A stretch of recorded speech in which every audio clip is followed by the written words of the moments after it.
So good afternoon everyone. मी पुन्हा एकदा लाईफ फाउंडेशनच्या वतीने सर्वांचं स्वागत करतो. आणि आजचा जो एक आगळा वेगळा सेशन आहे, जो की 7, 8, 9, 10th, 11, 12च्या स्टुडंट्ससाठी आणि त्यांच्या पॅरेंट्ससाठी. आणि आजच्या सेशनचं नाव आहे career counselling and to follow your dreams. हा सेशन जो लीड करणारे आहेत ते आपले औरंगाबादचे रिनाऊंड सीएज आहेत. एक मोठी टीम आहे आणि ते सर्व फ्रेंड्स आहेत. त्यापैकी आजचा जो सेशन लीड करणारे आहेत ते आहेत सीए राजेश मालू, नंतर CA Ramesh Shete, CA Maruti Giri, CA Saurabh Kulkarni आणि सीए सुचित शेटे. आणि चौघ जण जे डिस्कशन करणार आहेत ते वेगवेगळ्या टॉपिक्सवर करणार आहे. एकानंतर दुसरा, दुसऱ्यानंतर तिसरा आणि तिसऱ्यानंतर चौथा. तर माझी अशी रिक्वेस्ट आहे की सर्वांनी हा सेशन ऍक्टिव्हली ऐकावा आणि याच्याविषयी आपल्या मनामध्ये जर का काही क्वेश्चन्स असतील तर ते आपण चॅट बॉक्समध्ये टाकावे. आम्ही जर का सगळ्या क्वेश्चन्सचे जर का आन्सर नाही देऊ शकलो तर आम्ही तुमचा क्वेश्चन प्रॉपर त्या डिपार्टमेंटच्या सीए कडे पोहोचू, सो दॅट ते तुम्हाला आन्सर करू शकतील. आणि या सेशनमध्ये एक जो टॉपिक आहे, जसा की सपोज कॉमर्स आहे, तो 20 मिनिट्स, नंतर आर्ट्स 20 मिनिट, नंतर सायन्स 20 मिनिट्स आणि व्होकेशनल 20 मिनिट्स, अशा प्रकारे सेशन असणार आहे. आणि त्याच्यानंतर आपण सर्व सेशन जेव्हा पूर्ण कव्हर होतील त्याच्यानंतर क्वेश्चन अँड आन्सर सेशन घेऊया. आणि इन बिटवीन जर का तुम्हाला काही वाटत असेल तर तुम्ही चॅट बॉक्समध्ये टाकून तुमचा क्वेश्चन विचारू शकता. तो परत एकदा मी सर्व सीए मंडळींचं स्वागत करतो आणि खूप वेळ न घेता, कारण हा सेशन थोडा लंबा असणार आहे, तर मी रिक्वेस्ट करतो सीए राजेश मालू सरांना की त्यांनी त्यांच्या टीमला थोडक्यामध्ये इंट्रोड्यूस करावं आणि पुढच्या टॉपिकला लगेच सुरुवात करावी. आणि लाईफ फाउंडेशननी ही एक अपॉर्च्युनिटी सर्वांसाठी उपलब्ध करून दिलेली आहे. मी सर्व मेंबर्स सुद्धा स्वागत करतो. आणि माझी अशी रिक्वेस्ट आहे की अजूनही 1-2 मिनिटांमध्ये थोडासा वेळ आहे, तर काही पार्टिसिपेंट्सनी त्यांच्या जवळच्या मित्रांना किंवा काही पॅरेंट्सला जर का फोन करायचा असेल तर ते फोन करून त्यांना इन्व्हाइट करू शकता, सो दॅट लाईव्ह सेशन मध्ये त्यांना त्याचा फायदा पण होऊ शकतो. Thank you and over to Rajesh Malu sir. धन्यवाद सर. मी लाईफ फाउंडेशनचं, राऊत सरांचं, संपदा मॅडमचं धन्यवाद देऊ इच्छितो की त्यांनी आम्हाला हा प्लॅटफॉर्म उपलब्ध करून दिला, की जेणेकरून आम्ही आपल्या बालमित्रांना 10वी नंतर काय, म्हणजे पुढे आपल्या करिअरमध्ये कुठला विषय निवडावा ह्याच्या संदर्भात मार्गदर्शन करू. मित्रांनो, जस्ट आम्ही थोडी इन्फॉर्मेशन मी आमच्या ग्रुपबद्दल देतो तुम्हाला अगोदर. आम्ही आमचा एक ग्रुप आहे follow your dreams. Follow your dreams म्हणजे तुम्ही तुमचे जे स्वप्न आहेत ते फॉलो करा, की जेणेकरून तुम्हाला ज्या विषयात आवड आहे त्याच्यात तुम्ही जर पुढे आपला विषय निवडला तर नक्कीच तुम्ही त्याच्यात तुम्हाला सक्सेस मिळेल.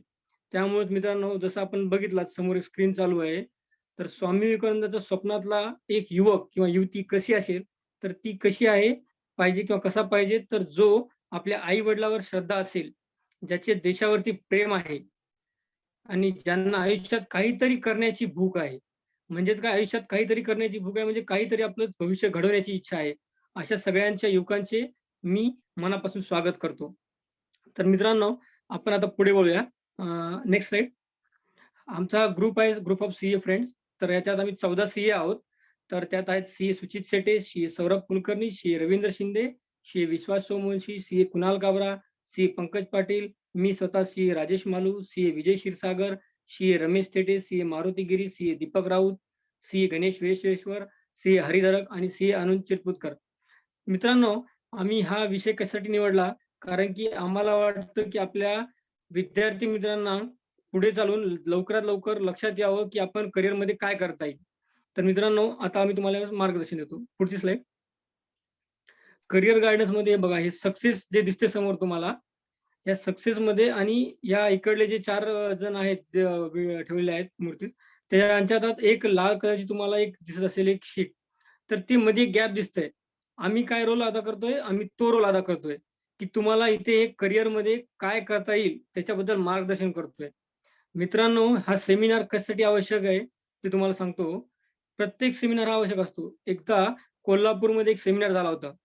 त्यात एक व्यक्तीने ते अटेंड केलं, तर तोपर्यंत त्या व्यक्तीला हे माहित नव्हतं की मी काय करू, मला कशात आवड आहे, माझं कसं होईल पुढे भविष्य, काहीच नाही. आणि तिथल्या सरांचं तेव्हा मार्गदर्शन त्यांनी ऐकलं, तर त्या व्यक्ती नंतर पुढे चालून एक चांगला मोठा IPS अधिकारी झाला. आणि तो IPS अधिकारी म्हणजे कोण नसून आपले IPS अधिकारी विश्वास नागरे पाटील सर आहेत. त्यामुळेच आम्ही पण ठरवलं, की असेच आपले काही सेमिनार घेत जाऊ मुलांसाठी, मित्रांसाठी, की जेणेकरून त्यांना त्यांची कुठल्या विषयात आवड आहे किंवा कुठल्या विषयात ते चांगल्या प्रकारे आपलं करिअर करू शकतात, हे त्यांना लक्षात येईल आणि त्यांना कुठले-कुठले विषय अवेलेबल आहेत, ह्याची एक थोडक्यात जेवढ्यात जास्तीत जास्त माहिती देता येईल, ती आम्ही आमच्या ग्रुपने तयार केली आहे. Next slide.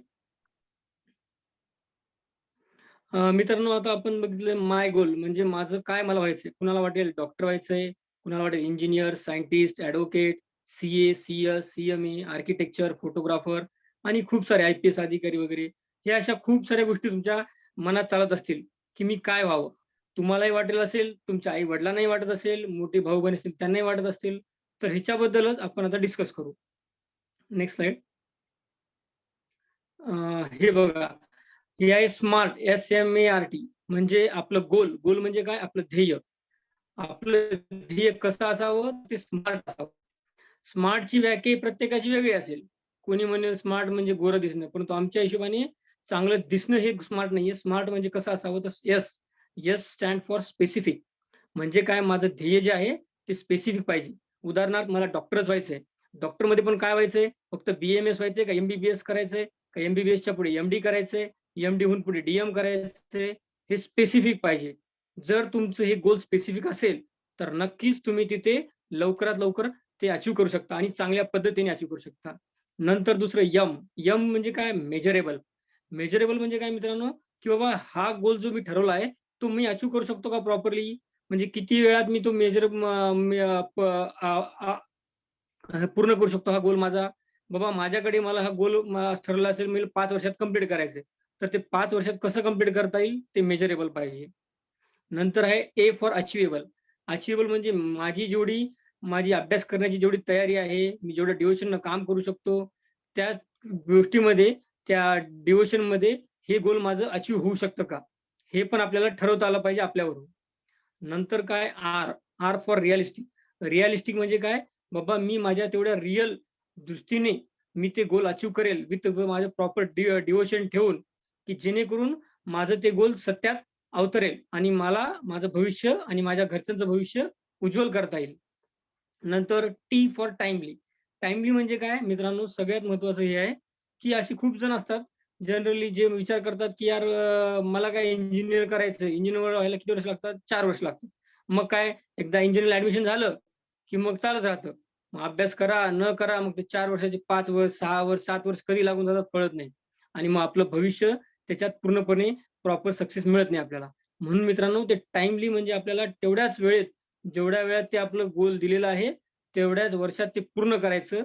त्यासाठी ते टाईमली पाहिजे. म्हणूनच आम्ही म्हणतो, की आपलं गोल कसं पाहिजे? तर आपलं गोल हे स्मार्ट पाहिजे मित्रांनो. Next slide. त्यामुळे ते म्हणले बघा, भीड़ में खड़ा होना मकसद नहीं है मेरा. भीड़ में खड़ा होना मकसद नहीं है मेरा. भीड़ जिसके लिए खड़ी है, वो बनना है मुझे. म्हणजेच काय, की आपल्याला असं काही एकतरी बनायचंय, की ज्याच्या आपल्या मागं आपले लोक धावले पाहिजे. आपण लोकांसारखं धावले नाही पाहिजे प्रत्येक ठिकाणी. त्यामुळे आजच तुम्ही तुमचं हे करिअर आमच्या करिअर गाईडन्स थ्रू मार्गदर्शन घेऊन चांगल्या प्रकारे तुमचं गोल ठरवा आणि हे गोल ठरवून तुम्ही पण एक असे बना, की ज्याच्या मागे पूर्ण लोक धावतील आणि ह्याच 2 शब्दांनी मी माझं हे पुढचं सेशन आमचं जे घेणार आहेत, CA रमेश थेटे सर, ते तुम्हाला कॉमर्सबद्दल चांगली माहिती देतील. निश्चितपणे चांगल्या प्रकारे ऐका आणि तुमचं भविष्य चांगलं घडवा. धन्यवाद. रमेश थेटे सर. येस. आवाज येतोय माझा? Yes sir. Yes sir, yes sir. मित्रांनो, बऱ्याच वेळेस असं असतं, की 10वी नंतर काय? हा फार मोठा प्रश्न असतो. हा विद्यार्थ्यांसमोर नाही, पण पालकांसमोर सुद्धा मोठा प्रश्न असतो. आणि बऱ्याच वेळेस काय होतं, प्रॉपर माहिती नाही मिळाली, तर पुढचे निर्णय चुकू शकतात आणि हा निर्णय फार महत्त्वाचा असतो. म्हणजे एकदा का तुम्ही एखाद्या स्ट्रीमला ॲडमिशन घेतलं आणि नंतर पुढे जाऊन पश्चाताप करण्यापेक्षा अगोदर त्याच्याबद्दल पूर्ण माहिती घेऊन मग पुढे आपल्याला इंटरेस्ट हा विषय महत्त्वाचा आहे. पण त्याची प्रोसेस काय आहे किंवा पुढे काय, कुणाचं गाईडन्स लागणार, त्याचा खर्च किती, ह्या सगळ्या गोष्टी तुम्ही जाणून घेणं फार महत्त्वाचं आहे. आता मला दिलेला टॉपिक आहे कॉमर्स. तर मित्रांनो, कॉमर्स म्हणजे काय हे जनरली तुम्हाला लक्षात येईल की कॉमर्स म्हणजे की बिझनेस रिलेटेड म्हणा, बरोबर आहे, किंवा व्यवसाय रिलेटेड जे काय ऍक्टिव्हिटी चालतात त्याला आपण कॉमर्स म्हणूया. ठीक आहे. तर 10वी नंतर तुम्ही जी स्ट्रीम चेंज सिलेक्ट करतात, जसं कोणी आर्टला जातं, कोणी कॉमर्सला जातं, कोणी सायन्सला जातं, पण त्या मोमेंटला तुम्ही हे डिसिजन घेतात की तुम्हाला पुढे काय करायचंय, किंवा पुढे तुम्ही सीए करणार आहात तर ज्याला सीए करायचंय तो कॉमर्समध्ये जाणार, ज्याला डॉक्टर व्हायचं तो सायन्सला जाणार. हे सर्व तुम्ही 10वीला ठरवतात, बरोबर आहे. आता आपण कॉमर्स वळूया. कॉमर्समध्ये आता आपल्याकडे वेळ कमी असल्यामुळे आपण जे मेजर त्या ज्या गोष्टी आहेत त्या कव्हर करणार आहोत. कॉमर्स फील्ड ही खूप वास्ट आहे, अपॉर्च्युनिटी खूप वास्ट आहेत. ठीक आहे. पहिले आहे की पहिले तुम्ही 11वी-12वी तुम्हाला समजा तुम्ही बेसिक कोर्स केला. एक लक्षात ठेवा, 11वी-12वी कोर्स हा फक्त बिगिनिंग आहे. म्हणजे तुम्ही 11वी-12वी केले आणि तुम्हाला काही फारसा जॉब मिळेल. आता तर असं आहे मित्रांनो, की ग्रॅज्युएशनला एक काळ होता, की बीकॉम केलं तर माणूस बँकेत लागायचा, कोणी लेक्चरर म्हणून लागायचं. पण आता बेसिकली ग्रॅज्युएशनच बेसिक झालेलं आहे. म्हणजे तुम्हाला ग्रॅज्युएशन झाल्यानंतर तुम्हाला लगेच कुठं जॉब लागेल, किंवा कारण कॉम्पिटिशन फार वाढलेलं आहे. बरोबर आहे. तर तुम्हाला बीकॉम तुम्ही हे करू शकता काय? बीकॉम पर्यंत तुम्ही त्याला बेसिकच समजून चाला. त्याच्यानंतर एक कोर्सेस आहे. म्हणजे थोडक्यात तुम्हाला जर सर्व्हाइव्ह करायचं तर बीकॉम होऊन चालणार नाही. तुम्ही बीकॉम करताना अजून तुम्हाला एक ऍडवाइस देऊ इच्छितो, की बीकॉम करताना तुम्ही जर समजा फर्स्ट इयरला कोणी आहे आणि त्याने जर सीएचं ऑफिस जॉईन केलं, तर तुम्ही प्रॅक्टिकल एक्सपिरियन्स घेऊ शकता. बीकॉम नंतर काही कोर्सेस आहेत, जसं तुम्ही डिटेलला जाऊ शकता. तर डीटीएल म्हणजे डिप्लोमा इन टॅक्सेशन लॉज. 3 वर्षाच्या याच्यामध्ये जर तुम्ही सीए कडे ट्रेनिंग घेतली, प्लस तुम्ही जर डिप्लोमा इन टॅक्सेशन लॉज केला, तर तुम्ही स्वतःची प्रॅक्टिस चालू करू शकता, जेणेकरून तुमचं सर्व्हायव्हल होईल. सर्व्हायव्हल म्हणजे काय, की जे काय तुम्हाला जीवनाशुक तुमचं जगण्यासाठी जे काय गरजा आहेत तुमच्या, त्या त्याच्यातनं पूर्तता होऊ शकते. ठीक आहे. ज्यांचं स्वप्न सीएचं आहे, सीएलाही जाऊ शकतात. ठीक आहे. तर आपण प्रोफेशनल कोर्सेस आहे सीए याच्यामध्ये, म्हणजे आपण प्रोफेशनल कोर्सवर जास्त भर देऊ, कारण बीकॉम वगैरे ह्या जनरली ह्या गोष्टी सर्वांना माहित असतात. आणि जनरली मला बीकॉम करायचंय हे कोणी स्वप्न ठेवत नाही. स्वप्न कसे असतात म्हणजे की मला सीए व्हायचंय, मला सीडब्ल्यू व्हायचंय, मला सीएस व्हायचंय, असे असतात. आपण आता सीए कडे वळूया पहिले. सीए हा जो कोर्स आहे बीकॉम स्ट्रीम मध्ये, हा हा त्याला प्रोफेशनल कोर्स म्हणतो आम्ही. आणि हा कोर्स फार काय म्हणता याला, फार इम्पॉर्टंट डिग्री मानता याला. म्हणजे समाजामध्ये सीए ला फार उच्च स्थान आहे, किंवा त्याला फार महत्व आहे. का? तर त्या सीए हा असा व्यक्ती आहे, की हा व्यक्ती बिझनेसच्या सगळ्या ट्रान्झॅक्शन बघतो, बिझनेसचे ऍडवाइसेस देतो. त्यांचं थोडक्यात बिझनेस विथआउट सीए, किंवा म्हणजे आपल्याकडे तर आपल्या जे पंतप्रधान आहे त्यांनी पण सांगितलं की CA is a partner in nation building. एक लक्षात घ्या की इकॉनॉमी जी आहे, इकॉनॉमी आपली इकॉनॉमी वर मध्ये सीएचा फार व्हायटल रोल आहे. म्हणजे सीए जर नसतील तर खूप काही अडचणी इकॉनॉमीमध्ये येऊ शकतात. जसे टॅक्सेसच्या रिलेटेड विषय आहे, बँकिंगच्या रिलेटेड विषय आहे, याच्यामध्ये सीएचा फार ऍक्टिव्ह रोल असतो. आता आता तुम्ही ऐकलं असेल की सीए हा फार टफ कोर्स आहे, बरोबर आहे. कारण बरेच जण म्हणतात की सीए हा खूप अवघड कोर्स आहे, ते जाऊ नका, करू नका वगैरे. पण होतं काय मित्रांनो, बऱ्याच अंशी तुम्ही अशा लोकांना विचारतात की ते त्या लोक, आता समजा एक एक्झाम्पल घ्या, तुम्ही कुठल्या एखाद्या डॉक्टरकडे गेले आणि त्याला विचारलं की मला सीए करायचे, करू का? डॉक्टरनी जे काही उत्तर देईल ते देईल, पण तुम्ही अप्रोच चुकीच्या माणसाला झाले हे तुम्ही जाणून घ्या. जर तुम्हाला सीए करायचंय तर तुम्ही सीए ला भेटा, किंवा जो सीए करत आहे त्याला जाऊन भेटा. बऱ्याच वेळेस काय होतं, माझ्या बाबतीत पण हा अनुभव आलेला होता. आम्ही जेव्हा विचारलं की सीए, तर आम्हाला बऱ्याच जण म्हणायचे की बाबा सीए फार टफ आहे, सीए करू नका. म्हणजे एक लक्षात घ्या, जर मी अशा व्यक्तींच्या भरोश्यावर बसून मी सीए कोर्स केला नसता, तर आज मी सीए नसतो. मी तुम्हाला सुरुवातीला सांगितलं की महत्वाचं का आहे, हे 10वी नंतरचा हा विषय महत्वाचा का आहे. तर हा याच्यामुळे महत्वाचा आहे की चुकीच्या माणसांकडनं, किंवा हिअरसे ज्याला म्हणतो आपण, आयक्यू गोष्टीवरती हे करून त्याचे निर्णय घेऊ नका. जर तुम्हाला खरंच स्वप्न आहे तुमचं सीए करायचं, तर सीएंना भेटा.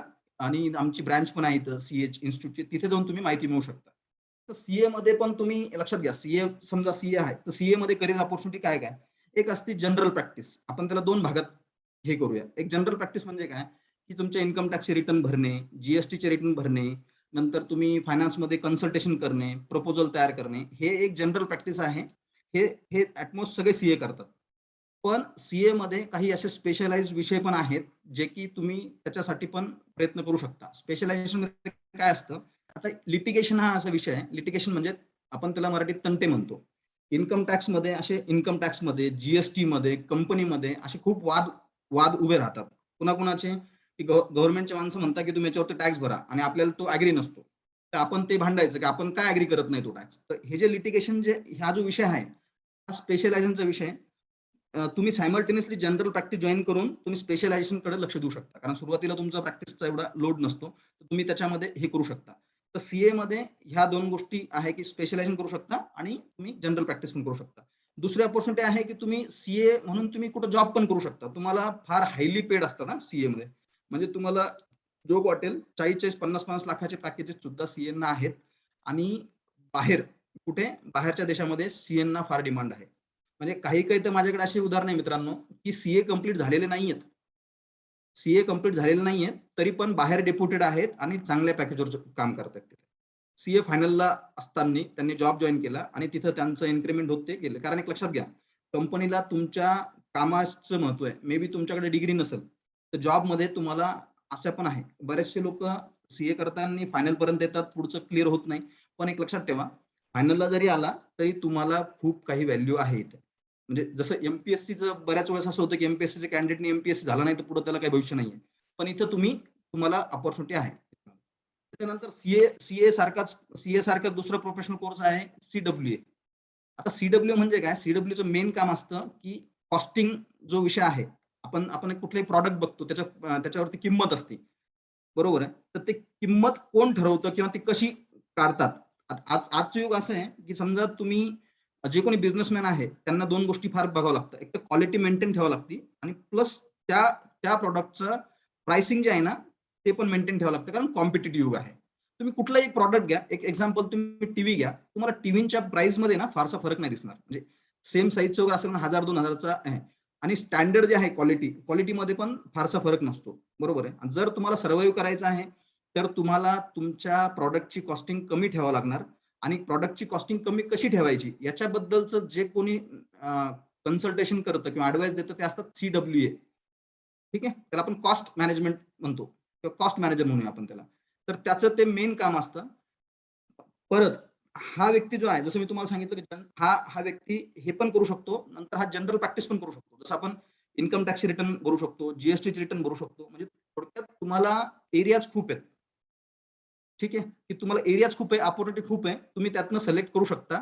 आणि जनरल प्रॅक्टिस बरोबर तुम्ही तुमचं काही एखादं ड्रीम आहे, एखादं स्पेशलायझेशन करायचं, तुम्ही सायमल्टेनियस ते करू शकता. हळूहळू तुम्ही याच्यावरती हे लक्ष हे करू शकता. ठीक आहे. असाच अजून एक कोर्स आहे की सीएस कंपनी सेक्रेटरी. कंपनी सेक्रेटरीचं काय काम असतं, कंपनी सेक्रेटरीचं काम असतं की कंपनी कायद्यामध्ये जे काय निर्णय घेतात, कंपनीचे कंप्लायन्सेस करणे. आरओसीचे एक संस्था आहे, रजिस्टर ऑफ कंपनीज, तिथे तुम्हाला वर्षाला अॅन्युअल रिटर्न फाईल करावं लागतं. तर ते अॅन्युअल रिटर्न फाईल करणे, कंपनीच्या बाबतीत काही वाद चालू असतील कोर्टामध्ये, जसं एनसीएलटी आहे, तिथे तुम्ही जाऊन त्यांना तिथे कंपनी रिप्रेझेंट करू शकतो. त्या तिघांच्या बाबतीत सीए, सीडब्ल्यूए आणि सीएस हे 3 कोर्सेस एकमेकांना म्हणजे इक्वल पकड धरतात त्यांना तिघांना. त्या तिघांमध्ये पण जॉब ऑपॉर्च्युनिटी आहे. तिघांमध्ये तुम्ही प्रॅक्टिस पण करू शकता. म्हणजे जसं वकील प्रॅक्टिस करतात की लोकांना कन्सल्ट करणे, लोकांचे रिटर्न भरणे, ह्या दोन्ही ऑपॉर्च्युनिटी तुम्हाला याच्यामध्ये आहे. बाहेरच्या देशामध्ये याला प्रचंड डिमांड आहे. फक्त विषय येतो अभ्यासाचा. अभ्यास थोडासा जास्त आहे. साहजिकच आहे. जर तुम्हाला ते लोक कमी म्हणजे तो जर विषय सोपा असता, सीए करणं जर सोपं असतं, तर मग त्याला तेवढं हे पण नसतं, त्याला तेवढं महत्व पण नसतं. तर अजून बीकॉम नंतर अजून तुम्हाला सांगतो की अजून काही याच्यामध्ये काही एरिया असे आहेत की ऍडव्होकेट. आता ऍडव्होकेट असा विषय आहे की ऍडव्होकेट तर बीए झाला तरी करू शकतो, सायन्स झाला तरी करू शकतो, बीकॉम झाला तरी करू शकतो. मग बीकॉम करूनच ऍडव्होकेट करायचं का, असा एखादा प्रश्न तुमच्या समोर उभा राहू शकतो. ऍडव्होकेटला एक लक्षात घ्या की भरपूर मॅटर हे कोर्टापर्यंत जातात, हायकोर्ट पर्यंत. तिथे सीए तिथे उभा राहू शकत नाही, कारण कायदा त्याला परमिट करत नाही, बरोबर. पण एखादा व्यक्ती जो बीकॉम स्ट्रीम मधून आलाय किंवा सीए प्लस ऍडव्होकेट आहे किंवा त्याने डीटीएल प्लस ऍडव्होकेट केलेलं आहे किंवा त्याने एमकॉम प्लस ऍडव्होकेट केलेलं आहे, असे लोक जे आहेत ते तिथे टॅक्स लॉयर म्हणून तिथं काम बघू शकता. ही प्रचंड मोठी फील्ड आहे मित्रांनो.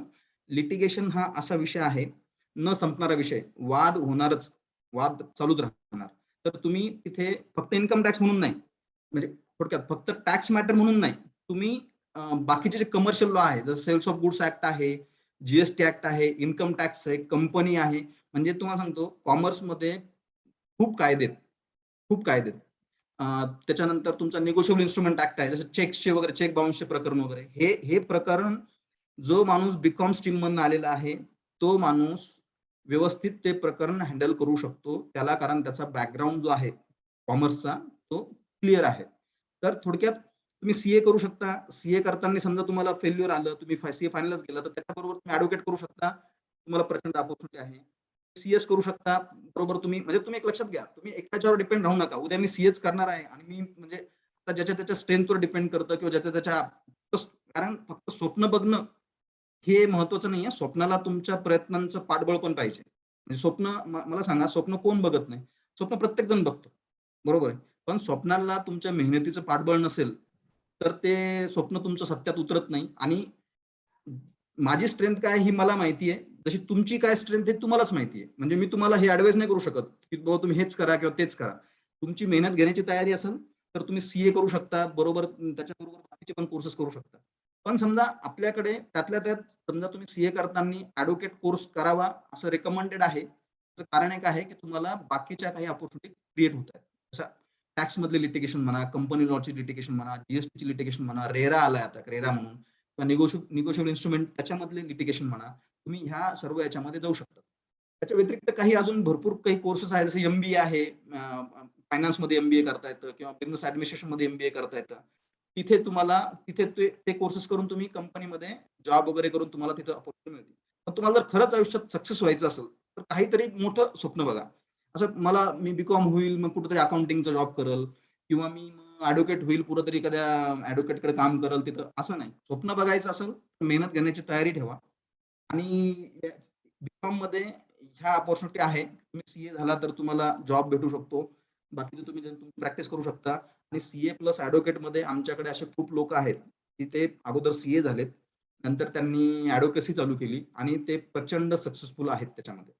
म्हणजे त्यांनी एक लक्षात घ्या, मी सीए आहे, मी ऍडव्होकेट मध्ये गेलो आणि उद्या मला तिकडे सक्सेस नाही भेटलं तर मी वापस सीए मध्ये येऊ शकतो. पण अशी केस नाहीये किंवा त्यांनी ऍडव्होकेटची प्रॅक्टिस चालू केली आणि तो परत सीए मध्ये आला, असं नाही. कारण तिकडे एक लक्षात घ्या, तुम्ही फीस जे आहे एक लक्षात घ्या, लिटिगेशन फार मोठे मोठे असतात कंपन्यांचे. तुम्हाला एक्झाम्पल देतो, स्कोडा आहे. स्कोडाचे प्रत्येक ठिकाणी इन्कम टॅक्सचे मॅटर चालू आहेत. ठीक आहे, त्या लेवलला तुम्हाला जायला किंवा तेवढं तुमचं मार्केटिंग असणं, तेवढं तुमचं नाव लौकिक होण्याला वेळ लागेल, पण कुठून तरी तुम्हाला ते चालू करावं लागेल. स्वप्न तुम्हाला बघावं लागतील, बरोबर आहे. पण त्या लेवलचे नाही जरी भेटले तरी छोटे मोठे भरपूर प्रचंड मॅटर्स असतात की त्याच्यामध्ये तुमचं सर्व्हायवल बऱ्यापैकी होऊ शकतं. दुसरं, बीकॉम जो बीकॉम मधून आलेला आहे किंवा जो सीए मधून आलेला आहे, तो जेवढं ते मॅटर प्रॉपरली हँडल करू शकतो तेवढं दुसरा नाही करू शकत. त्याचं कारणच आहे की त्याला त्या गोष्टींचं फारसं नॉलेज नाहीये. आता एखादा ऍडव्होकेट एक्झाम्पल, त्याला इन्कम टॅक्स बद्दल काहीच माहिती नाहीये आणि त्याच्याकडे इन्कम टॅक्सची केस आली तर तो स्वतः तेवढी परफेक्टली करू शकणार नाही, तर त्याच्यामध्ये तो तेवढं परफेक्ट ऍडवाइस देऊ शकणार नाही.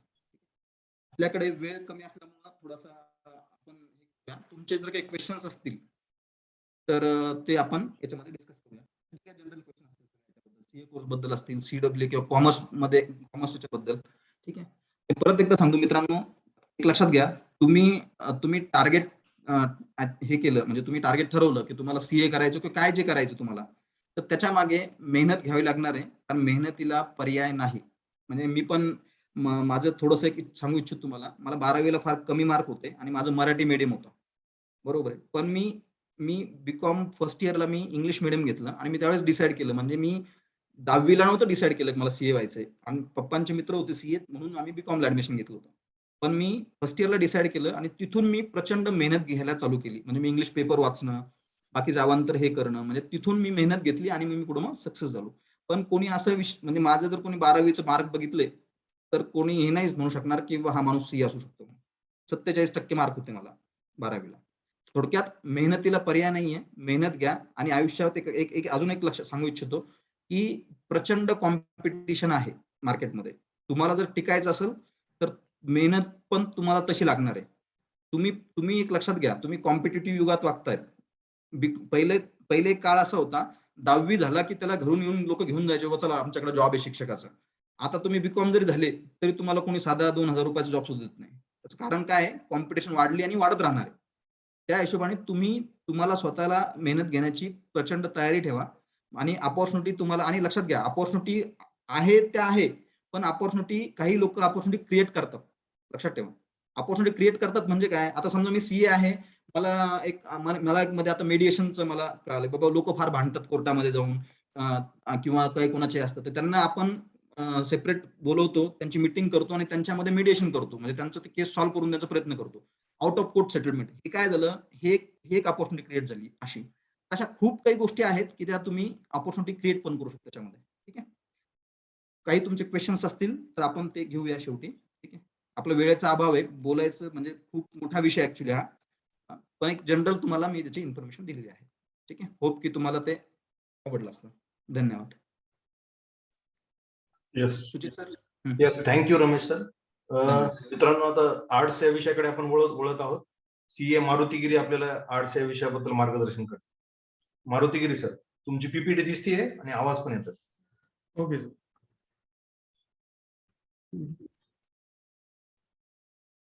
नमस्कार मित्रांनो. सर आवाज येतोय? येस, आवाज येतोय सर. Continue please. नमस्कार मित्रांनो, जसं की आज आपण करिअर गायडन्स बद्दल चर्चा करतोय आणि रमेश सरांनी आपल्याला कॉमर्स बद्दल माहिती दिलेली आहे. तसं आपण आता आर्ट्स बद्दल माहिती घेऊ. आर्ट्स म्हणजे ह्युमॅनिटीज म्हणतो आपण त्याला आर्ट्सला.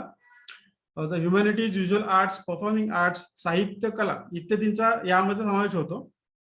ही जी शाखा आहे ही वैविध्यपूर्ण आहे आणि यामध्ये करिअरच्या खूप ऑपॉर्च्युनिटीज आहेत. जसं आपल्या समाजामध्ये बरेच गैरसमज वगैरे आहेत त्यामध्ये की यात ऑपॉर्च्युनिटीज कमी आहे किंवा असे गैरसमज ते आपण पुढे बघू. तर यामध्ये व्हिज्युअल आर्ट्समध्ये जसे की पेंटिंग, स्काल्पिंग, ड्रॉइंग आणि परफॉर्मिंग आर्ट्स मध्ये संगीत, नृत्य, नाटक इत्यादी कव्हर केलं जातं त्यामध्ये. जसं व साहित्य कला ज्या आहेत यामध्ये भाषा, साहित्य, तत्वज्ञान, इतिहास, कायदा, राज्यशास्त्र, मानसशास्त्रीय विषय, भूगोल यासारख्या विविध प्रकारच्या अभ्यासाचा समावेश आहे. जसे की आता हे खूप विस्तारलेलं क्षेत्र आहे. तर फक्त भाषेचा अभ्यास नाहीये, तर अर्थशास्त्र आहे, मानसशास्त्र आहे, साहित्य, परकीय भाषा यांचा देखील तुम्ही अभ्यास यामध्ये करू शकता.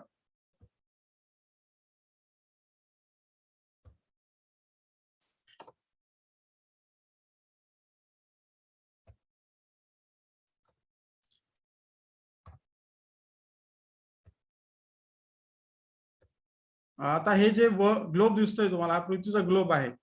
तर यामध्ये जितके ऑपॉर्च्युनिटी दिसत आहे तुम्हाला, हे जे चिन्ह आहे ते डिनोट करतात प्रत्येक क्षेत्रासाठी. जसं की ते पुस्तक दिसतंय आपल्याला, हे जे पुस्तक आहे लिटरेचरच्या रिलेटेड आहे, साहित्यिक म्हणू आपण त्याला, तर साहित्याच्या रिलेटेड आहे. कॅमेरा दिसतोय, माईक दिसतोय, न्यूज अँकर्स वगैरे असतात, फोटोग्राफी आहे. इथे मध्ये भाषाचं चिन्ह दिसतंय, तर भाषा ज्या आहेत परकीय भाषा म्हणा, तर याबद्दल आपल्याला इथे अभ्यास करता येऊ शकतो. असे विविध क्षेत्र यामध्ये आहेत. आता काही गैरसमज कसे आहेत यामध्ये, जसं की करिअरचे ऑप्शन्स आर्ट्समध्ये कमी आहेत. जसं आपण पॅरेंट्समध्ये चर्चा चालू असते किंवा मित्रांमध्ये चर्चा चालू असते की आर्ट्स केल्याच्या तर ऑप्शन्स खूप कमी आहेत, तर तसं यामध्ये नाहीये. कला शाखेत खूप सारे करिअर ऑप्शन्स आहेत. जसं की कॉर्पोरेटमध्ये तुम्ही वर्किंग करू शकता, सिव्हिल सर्व्हिसेस, हे जे आपल्या भारतातला सिव्हिल सर्व्हिस सगळ्यात मोठी हायएस्ट पोस्ट काय असेल तर आपण म्हणतो IAS, IPS, हे जे होतं ते सिव्हिल सर्व्हिसेस आहेत. शैक्षणिक क्षेत्रामध्ये तुम्हाला काम करता येईल. गैरसमज अजून एक आहे की कला शाखा ही फक्त गुणवत्ते कमी असलेल्या विद्यार्थ्यांसाठीच आहे, की कमी मार्क पडलेला आहेत 12वीला 10वीला, तर तुम्ही आर्ट्समध्ये जा, ते तुम्हाला करिअर करता येईल. तर असं नाहीये. तुम्ही जर टॅलेंटेड आहात, खूप चांगले अभ्यास करतात, तर त्या तिथे तुम्हाला खूप सारा अभ्यासही करायचा चान्स आहे, लिखाण आहे, त्यामध्ये वाचन आहे आणि आपल्या बुद्धिमत्ता जी आहे त्याचा 101% कस लावू शकतो. हे डिपेंड आहे तुमच्यावर की तुम्हाला त्याचा अपॉर्च्युनिटी कशी घ्यायची आहे. आता काही सब्जेक्ट्स आहेत 10वी नंतर, तर तुम्ही 11वीला घेऊ शकता. सपोज 10वीचा रिझल्ट लागलेला आहे आणि तुम्ही 11वीसाठी विचार करता की काय करायचं आहे, तर आर्ट्सचा आपण विचार केला तर ह्याच्यामध्ये 4 कंपल्सरी सब्जेक्ट येतील, एक ऑप्शनल येईल आणि एक ऍडिशनल. तर कंपल्सरी मध्ये काय करू शकतो, English, history, geography, political science, economics, other literature subjects, psychology. Optional मध्ये आहेत physical education, public administration, mathematics, sociology, computer science, music, home science. आपण सोशियोलॉजी मध्ये करिअर करता येईल. सोशियोलॉजी आहे, मॅथमॅटिक्स, जो कोणाचं मॅथ्स चांगलं असेल तर त्याला करिअर करायचं आहे तर आर्ट्स मधून तुम्ही त्यामध्ये जाऊ शकता. पब्लिक ऍडमिनिस्ट्रेशन आहे, इव्हन होम सायन्स, म्युझिक आहे, आता इतके सारे ऑप्शन तुम्हाला दिलेले आहेत, तर तुम्ही विचार करत असाल की यात नेमकं करिअर कशात करावं. ठीक आहे, तर आता एक समोर बघा तुम्ही इथे, सपोज मी एक सब्जेक्ट घेतला फक्त इंग्लिश, हा जर इंग्लिश सब्जेक्ट घेतला मी, तर ह्यामध्ये जर करिअर केलं मी, तर मग काय काय ऑपॉर्च्युनिटी असतील. ऍज अ ट्रान्सलेटर म्हणून काम करू शकता, ऍज अ एडिटर म्हणून काम करू शकता, proof reader, journalist, English teacher, administrator, broadcaster, author, ह्या सगळ्या एका सब्जेक्टच्या ऑपॉर्च्युनिटीज आहेत. तर यामध्ये आर्ट्स मधील एकाच सब्जेक्ट मधून करिअर करायचा विचार केला, तर ह्याच प्रकारे तुम्हाला अदर ऑप्शन्स खूप सारे भेटतील. तर हे फक्त इंग्लिशच्या रिलेटेड आहे. बघा, याचे जे विद्यार्थी आहेत, तुमच्यासारखे विद्यार्थी आहेत, बागडताय, खेळताय, तर हे सर्व आपल्या आर्ट्स मध्ये आहे. जसं काय विद्यार्थी रिडिंग करतो आहे, कोणी फुटबॉल खेळतो आहे, ड्रॉइंग करतो आहे, तर यामध्ये पण तुम्हाला करिअर करायचे ऑपॉर्च्युनिटीज आहेत. जर तुम्ही विचार केला मला ड्रॉइंग मध्ये करिअर करायचं आहे, तर स्पेसिफिक कोर्सेस आर्ट्स मध्ये आहेत. 12वी नंतर तुम्ही त्या कोर्सेसला एनरोल करू शकता व त्यामध्ये करिअर करू शकता. आता हे काही 12वी नंतर तुम्हाला ऑपॉर्च्युनिटी कशा भेटतील, तर बेसिकली BA करता येऊ शकतं, बॅचलर ऑफ आर्ट्स. त्यामध्ये तुम्हाला हिस्ट्री, आर्किओलॉजी, आता ह्या लिस्ट आहे ही मोठी, तर ह्या प्रत्येक ह्याच्यामध्ये तुम्ही करिअर करू शकता. Humanities, finance, foreign languages, French, German, आपले फॉरेन अँबॅसेडर असतात, तर प्रत्येकाला ही फॉरेन लँग्वेज शिकणं गरजेचं. आणि इव्हन आपले पॉलिटिशियन्स विदेशात जातात, तर त्यांना त्यांच्यासोबत कोण असेल फॉरेन लँग्वेज समजण्यासाठी, तर फॉरेन जे ट्रान्सलेटर असतात ते काम करतात. रिजनल लँग्वेज मध्ये तुम्ही करिअर करू शकता, जर्नलिझम, मास कम्युनिकेशन, लिटरेचर, जसं की सांगितलं म्युझिक आहे. हे जे परफॉर्मिंग आर्ट्स मध्ये तुम्हाला म्युझिक, थिएटर, योगा, नॅचरोपॅथी, हे खूप मोठी इंडस्ट्री आहे आपल्या इंडियामध्ये. टुरिझम, हॉस्पिटॅलिटी, तर त्यामध्ये करिअर करता येऊ शकतं. लायब्ररी सायन्स, आपल्या इंडियामध्ये भरपूर लायब्ररीज आहेत, तर लायब्ररीमध्ये बुक्स कसे अरेंज करायचे, काय करायचं, तर त्याच्याबद्दल माहिती कोणाला असू शकते. तर लायब्ररी सायन्स जो विद्यार्थी घेईल आणि त्यात करिअर करेल, तर त्यात करिअर होऊ शकतं. अप्लाइड सायन्स आहे, ऍडव्हर्टायझिंग आहे, फाईन आर्ट्स आहेत, मॅथमॅटिक्स, रिटेल मॅनेजमेंट. आता हॉटेल मॅनेजमेंट मध्ये फक्त हॉटेल मॅनेजमेंट हा वर्ड सीमित नाहीये, त्यामध्ये बरेच स्ट्रीम्स येतात, तर त्यामध्ये तुम्ही करिअर करू शकता. फॅशन मर्चंडाईज आहे, culinary science, anthropology, home science, finance and insurance. Finance and insurance मध्ये ज्या फायनान्स कंपनीज आहेत किंवा इन्शुरन्स कंपनीज आहेत, तर त्या ठिकाणी तुम्ही BA करून करिअर ऑपॉर्च्युनिटीज आहेत तिथे. आता इथे बघा तुम्ही, हे चांद तारों को छूने की आशा, आता हे कधीच आहे तुम्हाला आठवतं का? नरेंद्र मोदी आणि आपले इस्रोचे चेअरपर्सन आहेत. तर ही जी अमूलची ऍडव्हर्टाईज येते, तर ह्यामध्ये आर्ट्सचे विद्यार्थी पूर्णपणे इन्व्हॉल्व आहेत. जसं की हे जे चित्र तयार केलेलं आहे अॅनिमेशन, अॅनिमेशनचं पण आर्ट्सचे विद्यार्थी करतात. चांद तारों को छूने की आशा ही जी टॅगलाईन आहे, ही कुणी इमॅजिन केली असेल, तर आपले जे आर्ट्सचे विद्यार्थी आहेत, लिटरेचर घेतलेले किंवा आर्टिस्ट, तर ते यात इन्व्हॉल्व शकतात. आता बॅचलर BA, जसं आपण सुरुवातीला बघितलं की BA ला जसं ऑपॉर्च्युनिटी नाहीये वगैरे असे गैरसमज आहेत. तर आता हे आपले पंतप्रधान, माजी पंतप्रधान आहेत मनमोहन सिंग, तर यांनी बेसिकली स्टार्ट कुठून केलं होतं? BA पासून स्टार्ट केलं होतं. त्यांनी पहिले सुरुवातीला BA इकॉनॉमिक्स केलं, त्यानंतर MA इकॉनॉमिक्स पंजाब युनिव्हर्सिटीतून केलं, आणि economics from university of Cambridge, DPhil from college of university Oxford. आणि हे आपले अर्थमंत्री राहिलेले आहेत, RBIचे गव्हर्नर राहिलेले आहेत, पंतप्रधान राहिलेले आहेत. तर एखादा व्यक्ती जो साधारण BA करू शकतो, तर तुमच्यावर डिपेंड आहे तुम्ही त्याला कसं घेता, ऑपॉर्च्युनिटीज कशा तुम्ही ग्रॅब करता, आणि ज्या स्टेप्स आहेत तुम्ही पुढे जाऊ शकता. आता काही टेक्निकल कोर्सेस सुद्धा आहेत, BCA आहे, B आर्किटेक्चर, हे 12वी नंतर तुम्ही याला जाऊ शकता. ऍडव्होकेट, जसं कॉमर्स मधून तुम्हाला ऍडव्होकेट करता येईल, सायन्स मधून करता येईल, तसं तुम्हाला BA मधून सुद्धा पण LLB करता येईल. जसं 12वी नंतर 5 वर्षाचा इंटिग्रेटेड कोर्स आहे, किंवा BA प्लस LLB 3 वर्षाचा आहे, BBA प्लस LLB इथे पण आहे. मॅनेजमेंट कोर्सेस आहेत काही, मॅनेजर्स आपण बघतो, हॉटेल मॅनेजर्स असतील म्हणा, किंवा मोठ्या कंपनी मॅनेजर्स असतात, तर ते जे मॅनेजर्स होतात, बेसिकली त्यांची एक टेक्निकल स्ट्रीम असते, त्यानंतर ते MBA करून मॅनेजर्स होतात. तसंच BA वाले आहेत किंवा आर्ट्स विद्यार्थी MBA करून पुढे ऍज अ मॅनेजर म्हणून वर्क करू शकतात. हॉटेल मॅनेजमेंट आहे, ते डिप्लोमाज आहेत, त्यामध्ये डिझायनिंग कोर्सेस उपलब्ध आहेत. आर्टिस्ट जे आहेत आपले, किंवा ड्रॉइंग खूप चांगलं, इमॅजिनेशन खूप चांगलं आहे, तर तुमची कलागुण काय आहेत तुमच्यामध्ये, तुमची आवड कशामध्ये आहे, तर त्यावर तुम्ही डिसाईड करू शकता. जर त्यामुळे टेक्सटाईल डिझायनिंग आहे, प्रोडक्ट डिझायनिंग आहे, फर्निचर इंटिरियर डिझायनिंग आहे, physical education, diploma in yoga. कोणी खेळामध्ये खूप चांगला असेल, जर खेळामध्ये करिअर करायचं आहे तर खेळामध्ये करिअर करू शकता. त्या व्यतिरिक्त फिजिकल एज्युकेशनचं सोबत नॉलेज घेतलं तुम्ही तर तुम्हाला as a physical education teacher म्हणून काम करता येईल, ऍज अ कोच म्हणून काम करता येईल. योगा एज्युकेशन डिप्लोमा आहे योगाचा. योगा आहे आपला, योगामध्ये खूप ऑपॉर्च्युनिटीज आहेत कारण पूर्ण जगाने ऍक्सेप्ट केलेला आहे योगा. आणि प्रत्येक कंट्रीमध्ये आता योगा दिवस आपला साजरा झालेला आहे. प्रत्येक कंट्री, फक्त इंडियाचा नाही येतो, तो वर्ल्डचा आहे. तर तुम्हाला पूर्ण वर्ल्ड आहे अवेलेबल तुम्ही योगामध्ये करिअर करण्यासाठी. Bachelor of fashion designing technology, bachelor of fashion communication. Communication जे आहे हे फक्त लँग्वेज किंवा बोलण्या थ्रूच होत नाही. तर तुम्ही हे डिझाईन्स बघताय, हे डिझाईन्सला काय सांगायचं आहे तुम्हाला. आता जी युनिफॉर्म्स आहेत तुमचे ते काहीतरी डिनोट करतात, काहीतरी कम्युनिकेट करताय, बरोबर. तर ते कसं काय तुम्हाला डिझाईनिंग करायचं आहे तर ते पण तुम्हाला यामध्ये शिकता येऊ शकतं. काही परफॉर्मिंग आर्ट्स जसं सांगितलं तुम्हाला मी, एंटरटेनमेंट आहे, म्युझिक आहे, डान्स, ड्रामा, यामध्ये स्पेशलायझेशन करायचं असेल तुम्हाला तर आपल्या इथे पुण्याला FIT आहे किंवा दिल्लीला आहे स्कूल ऑफ ड्रामा. मुंबईला याच्या आर्ट्स स्पेसिफिक परफॉर्मिंग आर्ट्सचे कॉलेजेस आहेत. तुम्हाला त्यामध्ये इंटरेस्ट असेल तर तुम्ही त्यात सुद्धा करिअर करू शकता. आणि त्या व्यतिरिक्त सोशल वर्क मध्ये पण तुम्हाला करिअर करता येऊ शकतं. काही आपल्या गोष्टी करायच्या आहेत, diploma in retail management, diploma education technology, hotel management, air hostess, cabin crew. जर तुम्ही एरोप्लेन बघितलं, एरोप्लेन हा फक्त पायलटच चालवत नाही, त्यासोबत बरेच लोक काम करत असतात, जसं की ग्राउंड स्टाफ असेल, एअर होस्टेस असेल, केबिन क्रू असेल. तर ह्या ठिकाणी पण खूप सारे ऑपॉर्च्युनिटीज आहेत. तर तुम्ही त्या इंडस्ट्रीमध्ये सुद्धा ऑपॉर्च्युनिटीज उपलब्ध आहेत. इव्हेंट मॅनेजमेंट, आज आपण बघतोय मोठ्या वेडिंग्स होतात, बर्थडे इव्हेंट होतात किंवा पॉलिटिकल सभा होतात. तर ह्यांची अरेंजमेंट कोण करतं, प्रत्येक गोष्ट मॅनेज कोण करतं, तर इव्हेंट मॅनेजमेंट मॅनेजर्स असतात. त्यासाठी तुम्हाला डिप्लोमा अवेलेबल आहे. फिल्म मेकिंग, व्हिडिओ एडिटिंग हे आहे अवेलेबल.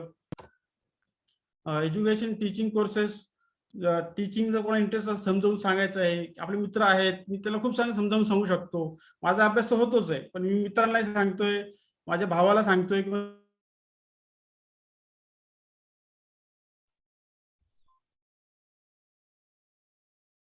सर आवाज नाहीये, आवाज गेलाय. मारुती सर,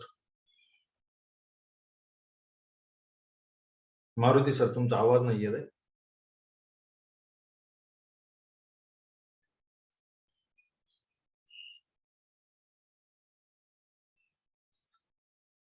मारुती सर तुमचा आवाज येत नाही.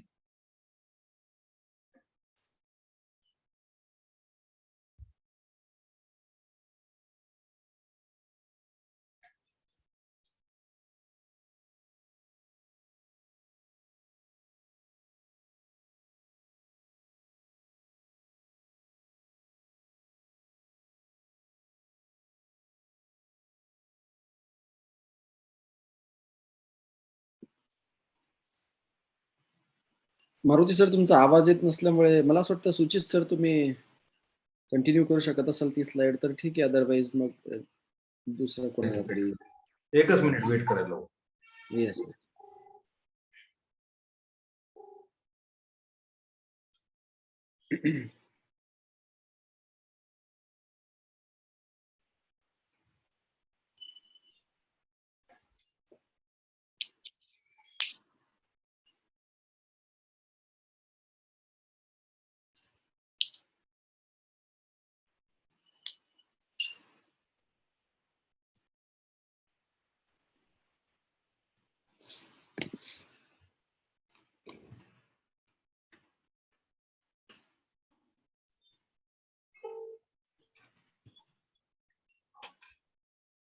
हॅलो.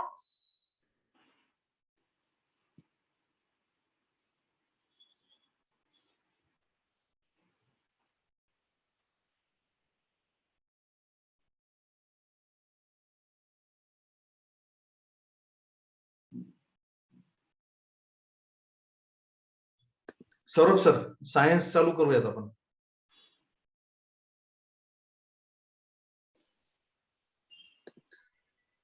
ओके, एक मिनिट स्लाइड शेअर करतो. Yes sir, yes sir.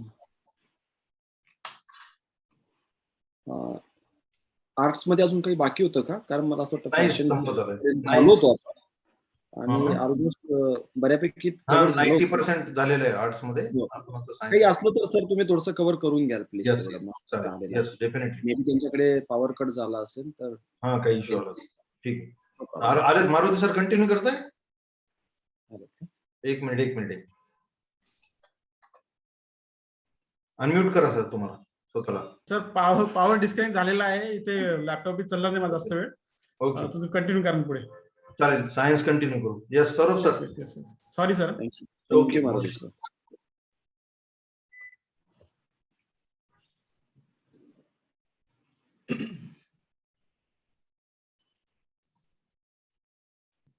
Screen दिसते माझी? येस सर, स्क्रीन पण दिसते आणि आवाज पण येतो सर. येस. सगळ्यात पहिले सेमिनार मध्ये आलेल्या सगळे स्टुडंट्स आणि पालकांचं मी स्वागत करतो. आताचा आपला पुढचा भाग असणार आहे career in science. Science he stream तशी तर सगळ्यांना अगदी आधीपासून माहिती आहे. मोस्ट ऑफ द मुलं जर आपण बघितले तर त्यांचं 10वी नंतर किंवा 12वी नंतरचं सिलेक्शन हे सायन्स स्ट्रीम कडे असतं. सो आजचं जे आपलं प्रेझेंटेशन आहे त्याचा मूळ उद्देश असा आहे की स्टुडंट किंवा पालक यांना करिअर स्ट्रीम म्हणून जर सायन्स निवडायची असेल तर त्यांनी कुठल्या गोष्टींचा विचार करावा किंवा त्यांच्याकडे कुठले वेगवेगळे ऑप्शन्स अवेलेबल आहेत जेणेकरून स्वतःच्या मुलासाठी मुलीसाठी ते एक चांगलं डिसिजन ऍज अ करिअर म्हणून पुढे घेऊ शकतील.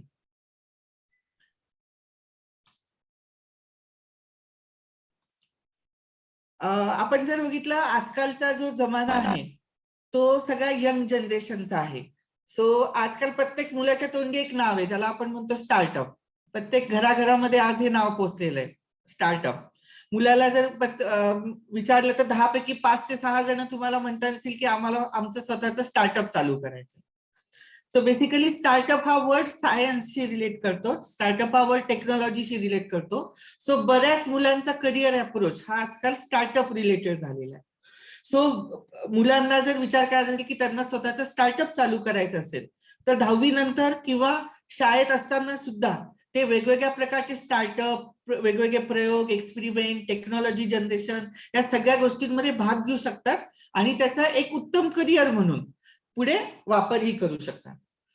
आपण जर बघितलं एक उत्तम करिअर करण्यासाठी तुम्हाला एक्सपिरियन्स हवा, स्किल हवं, तुमच्यामध्ये टॅलेंट हवं. नंतर ज्यांना जॉब करायचा आहे त्यांच्याकडे इंटरव्ह्यू क्रॅक करण्यासाठीच्या गोष्टी असाव्यात. त्याच्यासाठी एक प्रॉपर एज्युकेशन, प्रॉपर सिस्टीम, तुमची प्रॉपर शिकण्याची पद्धत, या सगळ्या गोष्टी, तुमच्या आयुष्याचा एक गोल तुम्ही ठरवलेला असला पाहिजे. या सगळ्या गोष्टी जर तुमच्याकडे असतील तर सायन्स मधलं करिअर करणं एकदम सोपं आहे. सो आपण बघू. सगळ्यात पहिले इम्पॉर्टंट इज इंटरेस्ट. तुम्हाला जर करिअर करायचं असेल तर सगळ्यात पहिले आयडेंटिफाय केलं पाहिजे की तुमचा इंटरेस्ट कशामध्ये.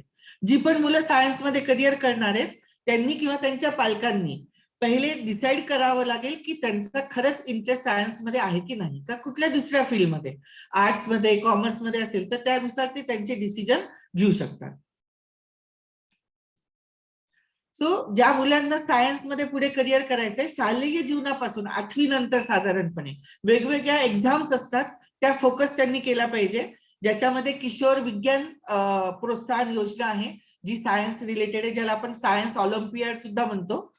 नंतर नॅशनल टॅलेंट NTSC 8वी 9वी 10वी 3 वर्षामध्ये होणारी एक्झाम आहे जी पुढे सायन्ससाठी तुम्हाला उपयोगात येते. इंडियन नॅशनल मॅथमॅटिकल ऑलिम्पियाड, ज्यांना मॅथमॅटिक्स मध्ये स्पेसिफिकली इंटरेस्ट आहे ते यासारख्या एक्झाम हे करू शकतात. National eligibility cum entrance test NEET science related आहे. सायन्स ऑलिम्पियाड फाउंडेशन यांच्या सुद्धा दरवर्षी एक्झाम्स असतात, त्याच्यामध्ये स्टुडंट पार्टिसिपेट करू शकतात एक चांगलं करिअर पुढे बनवण्यासाठी. आता या एक्झाम मध्ये का पार्टिसिपेट व्हायचं? सो 10वी नंतर किंवा 12वी नंतर जर तुम्हाला सायन्सला ऍडमिशन घ्यायची असेल आणि तुमचा या एक्झामचा एक्सपिरियन्स असेल किंवा तुमच्याकडे या एक्झाम्सचे पासिंग सर्टिफिकेट असतील तर तुम्हाला प्रिफरन्स दिला जातो. चांगले कॉलेजेस, चांगल्या युनिव्हर्सिटीमध्ये ऍडमिशनसाठी तुम्हाला या एक्झामचा उपयोग होतो. सो आपण 10वी नंतरचे करिअर ऑप्शन्स बघू. 10वी नंतर प्रत्येक मुलाला स्ट्रीम निवडावी लागते 11वी 12वी साठी. सो तसं न करता त्यांना डायरेक्टली जर काही करिअर ऑप्शन्स अवेलेबल आहेत का किंवा कुठले करिअर ऑप्शन्स त्यांना निवडता येतील त्याबद्दल आपण विचार करू शकतो.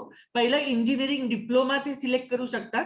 म्हणजे 11वी-12वी सायन्स करून नंतर इंजिनिअरिंगला ऍडमिशन घ्यायच्या ऐवजी ते 10वी नंतर डायरेक्टली इंजिनिअरिंग डिप्लोमाला ऍडमिशन घेऊ शकतात.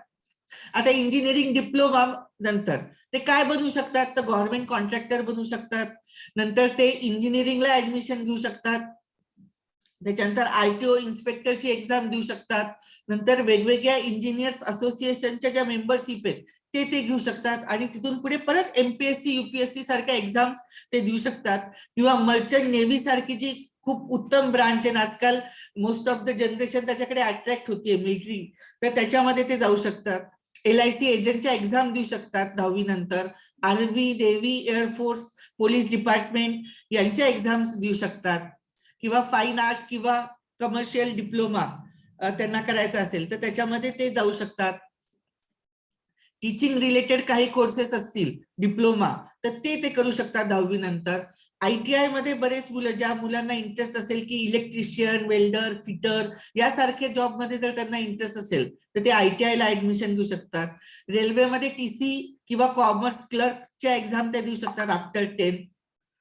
त्याच्यानंतर बँक आणि इन्शुरन्स कंपनी मधल्या काही क्लरिकल एक्झाम असतील ते 10th नंतर देऊ शकतात, ज्याला 12th ची कंडिशन नाहीये.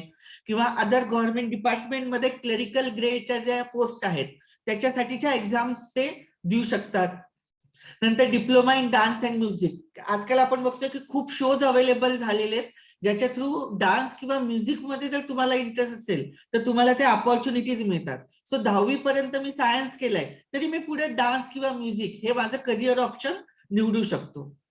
नंतर सर्टिफाईड बिल्डिंग सुपरवायझर, जे की बऱ्याचशा कन्स्ट्रक्शन कंपनीज, बिल्डर यांच्याकडे पोस्ट असते की बिल्डर सुपरवायझर त्यांना पाहिजे असतात.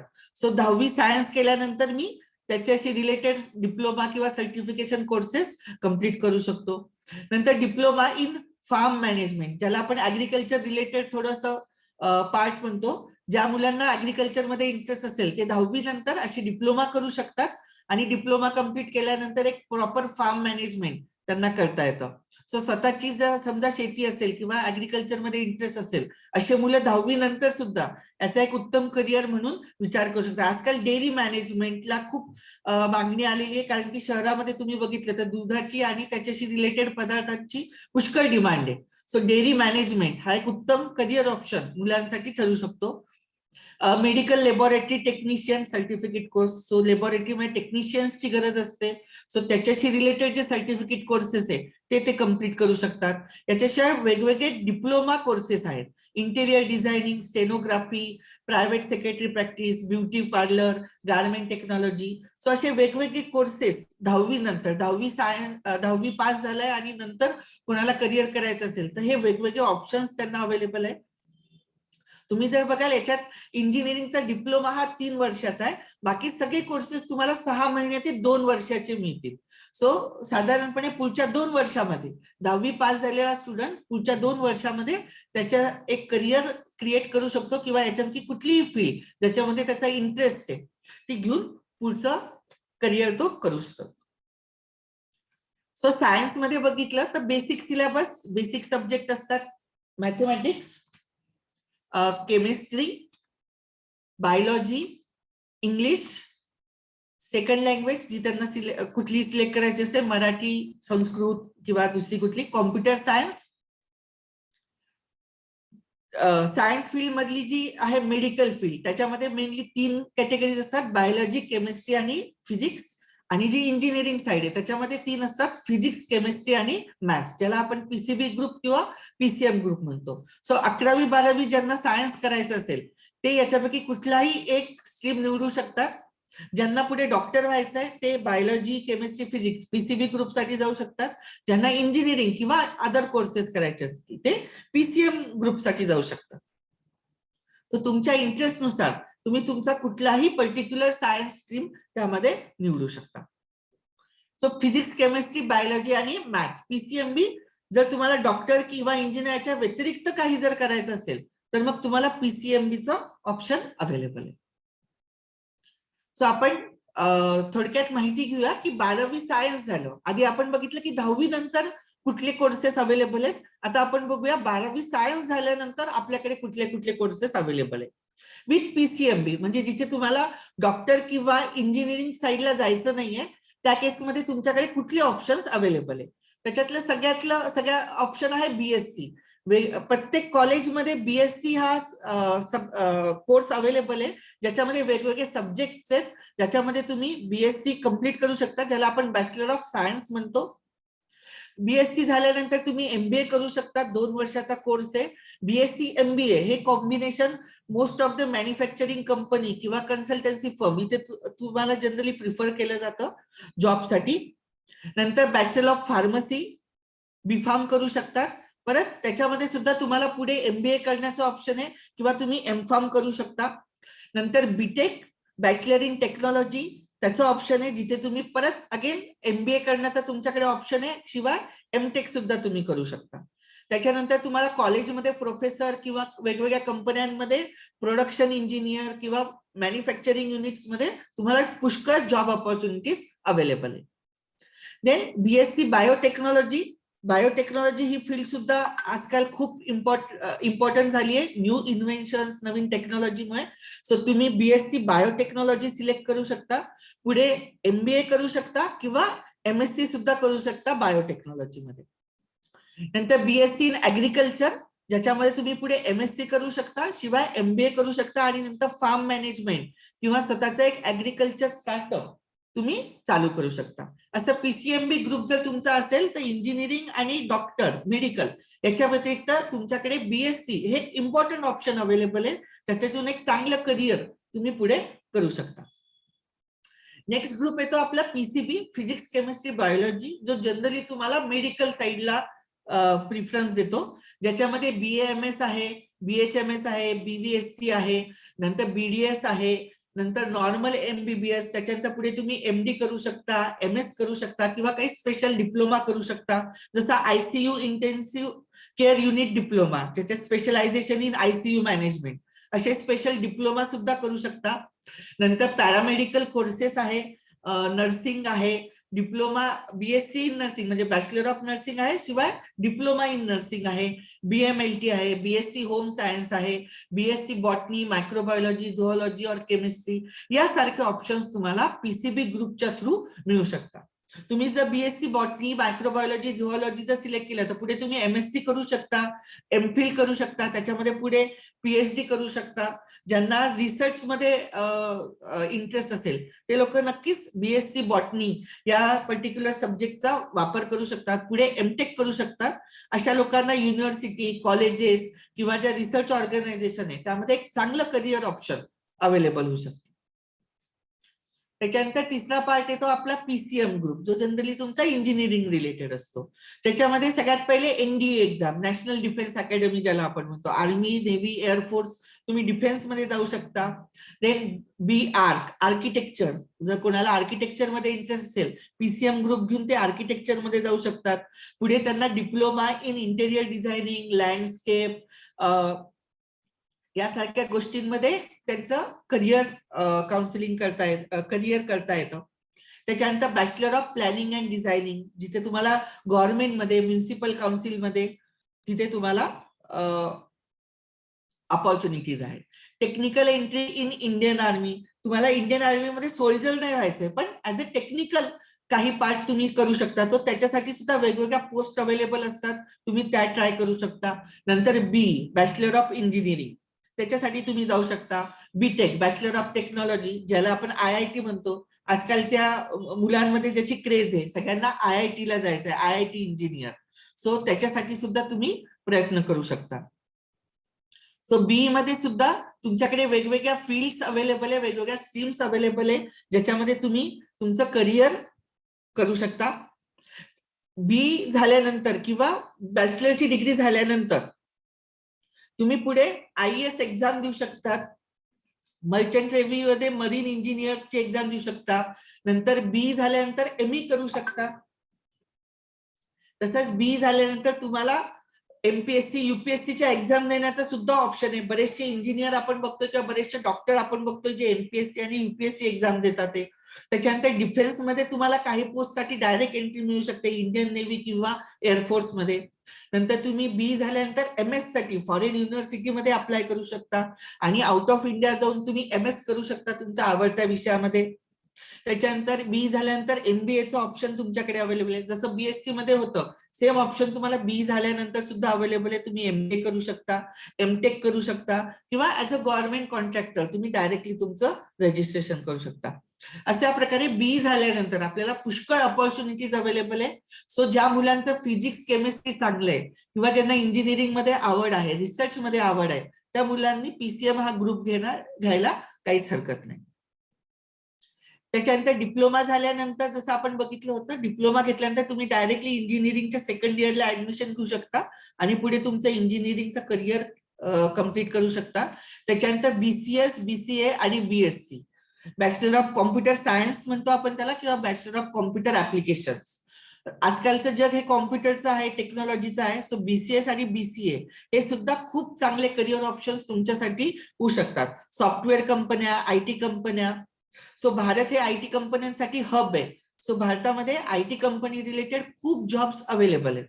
सो BCS किंवा BCA यासारखे करिअर ऑप्शन्स इथे आपल्याला उपयोगात पडतात. BCA किंवा BCS नंतर तुम्ही MCA करू शकता, MCS, MCM किंवा परत MBA करू शकता, जेणेकरून तुम्हाला कंपनीमध्ये चांगल्या प्रकारचा जॉब अवेलेबल होऊ शकतो. नंतर फिल्म अँड टेलिव्हिजन डिप्लोमा, ज्याला आपण FTI म्हणतो. सो ज्यांना फिल्म प्रोडक्शन किंवा त्याच्याशी रिलेटेड काही टेक्निकल गोष्टींमध्ये इंटरेस्ट असेल ते FTIचा डिप्लोमा सुद्धा करू शकतात इंजिनिअरिंगला असताना. किंवा हॉटेल मॅनेजमेंट, ज्यांना स्वतःचं हॉटेल ओपन करायचं आहे किंवा 5 स्टार हॉटेल किंवा मोठ्या हॉटेल्समध्ये जॉब करायचा आहे, त्यांच्यासाठी हॉटेल मॅनेजमेंट ही डिग्री सुद्धा अवेलेबल आहे. हे सगळे कोर्सेस जर तुम्ही बघितले साधारण 3 ते 4 वर्षाचे कोर्सेस आहे 12वी पास आउट झाल्यानंतर. सो 11वी 12वी PCM ग्रुप घेऊन त्याच्यानंतर तुम्ही हे करिअर ऑप्शन म्हणून नक्कीच निवडू शकता. सो सायन्समध्ये आपल्याकडे मेनली 3 टाईपचे स्ट्रीम अवेलेबल आहे. PCMB, जिथे मेनली बॅचलर ऑफ सायन्स हे करिअर ऑप्शन तुमच्यासाठी अवेलेबल आहे. PCB, ज्याच्यामध्ये मेडिकल फील्ड तुमच्यासाठी अवेलेबल आहे, आणि PCM, ज्याच्यामध्ये इंजिनिअरिंग रिलेटेड फील्ड्स तुमच्यासाठी अवेलेबल आहे. याच्याशिवाय NDA, hotel management, film and television diploma यासारख्या वेगवेगळे करिअर ऑप्शन सुद्धा तुम्ही सायन्सच्या माध्यमातून घेऊ शकता. आता सायन्स का निवडायचं, तर टिपिकली डॉक्टर आणि इंजिनियर याचा विचार न करता आणखीन एक नवीन कन्सेप्ट तुम्ही आजकाल बघितला असेल, ज्याला आपण AI म्हणतो, आर्टिफिशियल इंटेलिजन्स. आजकाल प्रत्येक न्यू डिव्हाइस डेव्हलप होतात ते विथ आर्टिफिशियल इंटेलिजन्स. सो ज्या मुलांना आर्टिफिशियल इंटेलिजन्स मध्ये जर काही काम करायचं असेल तर नक्कीच त्यांनी सायन्स ही स्ट्रीम निवडली पाहिजे. आपण सगळ्यांनी उरी पिक्चर मध्ये पाहिलंय की एक साधा इंटर्न मुलगा जो जस्ट त्याचा इंटर्नशिप कम्प्लीट करत असतो त्यांनी आपल्या मिलिटरीला किती मोठी मदत केली. सो अशा प्रकारे प्रत्येक स्टुडंट, त्याला जर इंटरेस्ट असेल, त्याला जर आवड असेल, तर तो अशा प्रकारचे नवीन devices, new equipments, new research, innovation हे इंडियामध्ये करू शकतो. स्वतःचा स्टार्टअप ओपन करू शकतो किंवा नवीन कंपन्या सुद्धा जॉईन करू शकतो. रोबोटिक्स अँड ऑटोमेशन हे सुद्धा आपण बघितलंय. आजकाल व्हेकल्स मध्ये ऑटोमेशन आलेलं आहे. नंतर रोबोटिक्सचा वेगवेगळ्या ठिकाणी उपयोग होतोय. सो ज्या मुलांना याच्यामध्ये इंटरेस्ट असेल त्यांनी नक्कीच 10वी नंतर किंवा 12वी नंतर सायन्स या करिअर स्ट्रीमचा वापर करावा. मेकॅनिकल मशीन्स, ज्याच्यामध्ये आजकाल भारतामध्ये नवीन रिसर्च होत आहे, नवीन इनोव्हेशन्स होतात, ते मेक इन इंडिया सारख्या स्कीम येतात. सो ज्याच्यामध्ये नवीन टेक्नॉलॉजी आणि नवीन एंटरप्रिनर, नवीन सायंटिस्ट, नवीन स्टुडंट यांना खूप मोठ्या ऑपॉर्च्युनिटीज या इंडियामध्ये क्रिएट झालेल्या आहेत. नंतर building construction and smart cities, आपण बघतोय स्मार्ट सिटीज सध्या खूप बनतात. सो आर्किटेक्चर मध्ये, कॉन्ट्रॅक्टरशिप मध्ये जर कोणाला इंटरेस्ट असेल तर खरंच त्यांनी 12वी सायन्स जर घेतलं तर त्यांना याचा नक्कीच फायदा होऊ शकेल. इंजिनिअरिंग मधलं करिअर बघितलं तर त्याच्यासाठी काही एंट्रन्स एक्झाम आहेत ज्या 12वी नंतर तुम्ही देऊ शकता, ज्या 3 टाईपच्या आहेत, जनरली गव्हर्नमेंट कॉलेज मधले ऍडमिशन, प्रायव्हेट कॉलेजेस मधले ऍडमिशन किंवा डीम्ड युनिव्हर्सिटी. त्याच्यामध्ये JEE mains, JEE advance, GATE, OGEE, TJ-EEE या गव्हर्नमेंट कॉलेजेस साठी आहे. प्रायव्हेट कॉलेजेसमध्ये कॉमेड, के, TS, AMCET, KEA, WBJEE, MSCET या वेगवेगळ्या प्रायव्हेट कॉलेजेससाठीच्या एंट्रन्स एक्झाम आहे.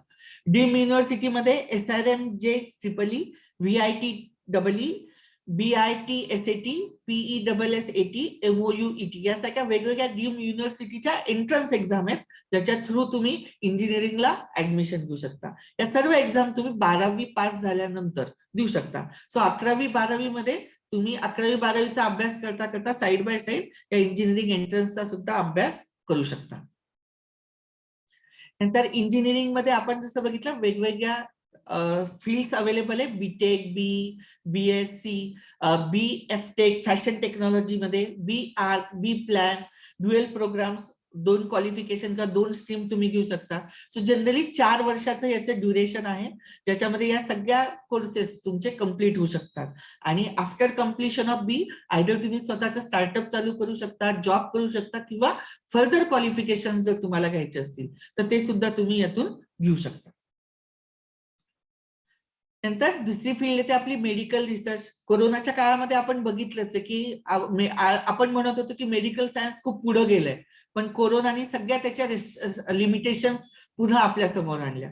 सो येणाऱ्या काळामध्ये परत मेडिकल रिसर्चला खूप मोठा वाव मिळणार आहे स्टुडंटला. सो ज्यांना मेडिकल रिसर्च मध्ये जायचं असेल ते नक्कीच 12वी नंतर किंवा 10वी नंतर सायन्स या स्ट्रीमचा विचार करू शकता. न्यू इन्व्हेन्शन्स अँड मेडिसिन्स, नवीन इन्व्हेन्शन्स येतात, मेडिसिन्सवर रिसर्च होत आहे, डेव्हलपमेंट होतीये.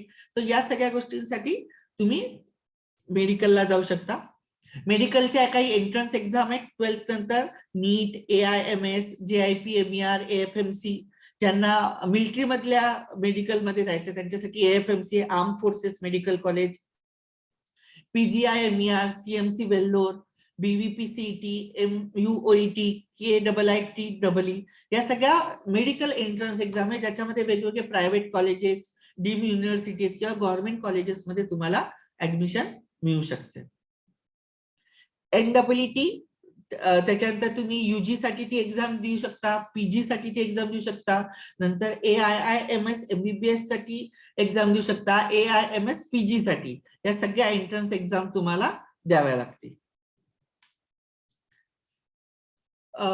मेडिकल जी फील्ड आहे त्याच्यामध्ये कुठले कुठले कोर्सेस आहेत जे आपण ऑलरेडी बघितले, तरी एकदा आपण बघू. MBBS आहे, BDS आहे ज्याला डेंटल आपण म्हणतो, BAMS, BSMS, BNYS आहे, BHMS, BUMS, BSc आहे, BOptom आहे, BOT आहे, BPT आहे, BSc आहे, PharmD आहे, BPharm, नंतर BPharm Ayurveda, BSc agriculture, BSc sericulture, BVSc, BFSc, veterinary doctor म्हणजे ॲनिमल्स रिलेटेड डॉक्टर जर तुम्हाला व्हायचं असेल, किंवा फिशरीज सायन्स, फिशरीज रिलेटेड जर काही तुम्हाला करायचं असेल तर साधारण 4 ते 6 वर्षाचे हे मेडिकल रिलेटेड तुमचे कोर्सेस आहे आफ्टर 12th. त्याच्याशिवाय पॅरामेडिकल कोर्सेस ज्याला आजकाल खूप इम्पॉर्टन्स आलेलं आहे. तुम्ही जर बघाल प्रत्येक शहरामध्ये तुम्हाला सुपर स्पेशालिटी हॉस्पिटल दिसतात, कॉर्पोरेट हॉस्पिटल्स दिसतात. सो यामध्ये या वेगवेगळ्या गोष्टी तुम्हाला उपयोगाच्या येतात, जसं फार्मसिस्ट आहे, रेडिओलॉजिस्ट आहे, सर्टिफाईड नर्सिंग कोर्सेस आहे, नर्स प्रॅक्टिशनर आहेत, किंवा अॅनेस्थेशिस्ट आहे. यासारखे वेगवेगळे कोर्सेस तुम्ही करू शकता. नंतर CT, MRI technologies, radiation therapist, diagnostic, ultrasound यासारख्या सुद्धा नवीन टेक्नॉलॉजी ज्या हॉस्पिटल्समध्ये यूज होतात, तर त्याचे सुद्धा डिप्लोमा सर्टिफिकेट कोर्सेस तुम्ही करू शकता. त्याच्यानंतर फिजिशियन असिस्टंट, हॉस्पिटलमध्ये डॉक्टरांना असिस्टंट लागतात, सो त्यांचे वेगवेगळे कोर्सेस आहेत ते तुम्ही करू शकता. मेडिकल किंवा क्लिनिकल लॅब टेक्नॉलॉजीज, लॅबमध्ये वेगवेगळे एक्सपेरिमेंट करण्यासाठी, रिपोर्ट जनरेशनसाठी, इव्हॅल्युएशनसाठी टेक्निशियन्सची गरज असते, सो ते तुम्ही करू शकता. नंतर लॅब असिस्टंट फिलोबॉटिस्ट, सो लॅबमध्ये तुम्ही रिपोर्ट व्हेरिफिकेशनसाठी सुद्धा सर्टिफिकेट कोर्सेस किंवा त्याचं सुद्धा एज्युकेशन घेऊन जॉब करू शकता. मेडिकल सेक्रेटरी, मेडिकल कोडर और biller, medical record, health info, medical receptionist यासारखे. जसं ECG जर काढायचा असेल तर त्या केसमध्ये मेडिकल सेक्रेटरी किंवा मेडिकल कोडरला जनरली तो सांगितला जातो की तुम्ही ECG काढून त्या पर्टिक्युलर पर्सनचा ECG कसा आला याच्याबद्दल रिपोर्ट करा. सो यासारख्या वेगवेगळे कोर्सेस मेडिकल रिलेटेड, ज्याला आपण पॅरामेडिकल कोर्सेस म्हणतो, ते सुद्धा अवेलेबल आहे. सिस्टीम आर्किटेक्चर, हॉस्पिटलचं आर्किटेक्चर कसं असावं, मेडिकल इक्विपमेंट कुठले कुठले असावे, त्याची अरेंजमेंट कशी असावी, किंवा मेडिकलचा डेटाबेस कसा असावा, त्याचं database administrator system, program analyst, clinical analyst, application, software tester, जे आजकाल मोस्टली इन्शुरन्स कंपन्यांमध्ये की पर्टिक्युलर माणसाचं एज किती असेल किंवा पर्टिक्युलर माणसाला पर्टिक्युलर डिसीज झाला तर तो किती वर्ष जगू शकेल, यासारखे वेगवेगळे क्लिनिकल अनालिस्ट त्यांना करायचे असतात.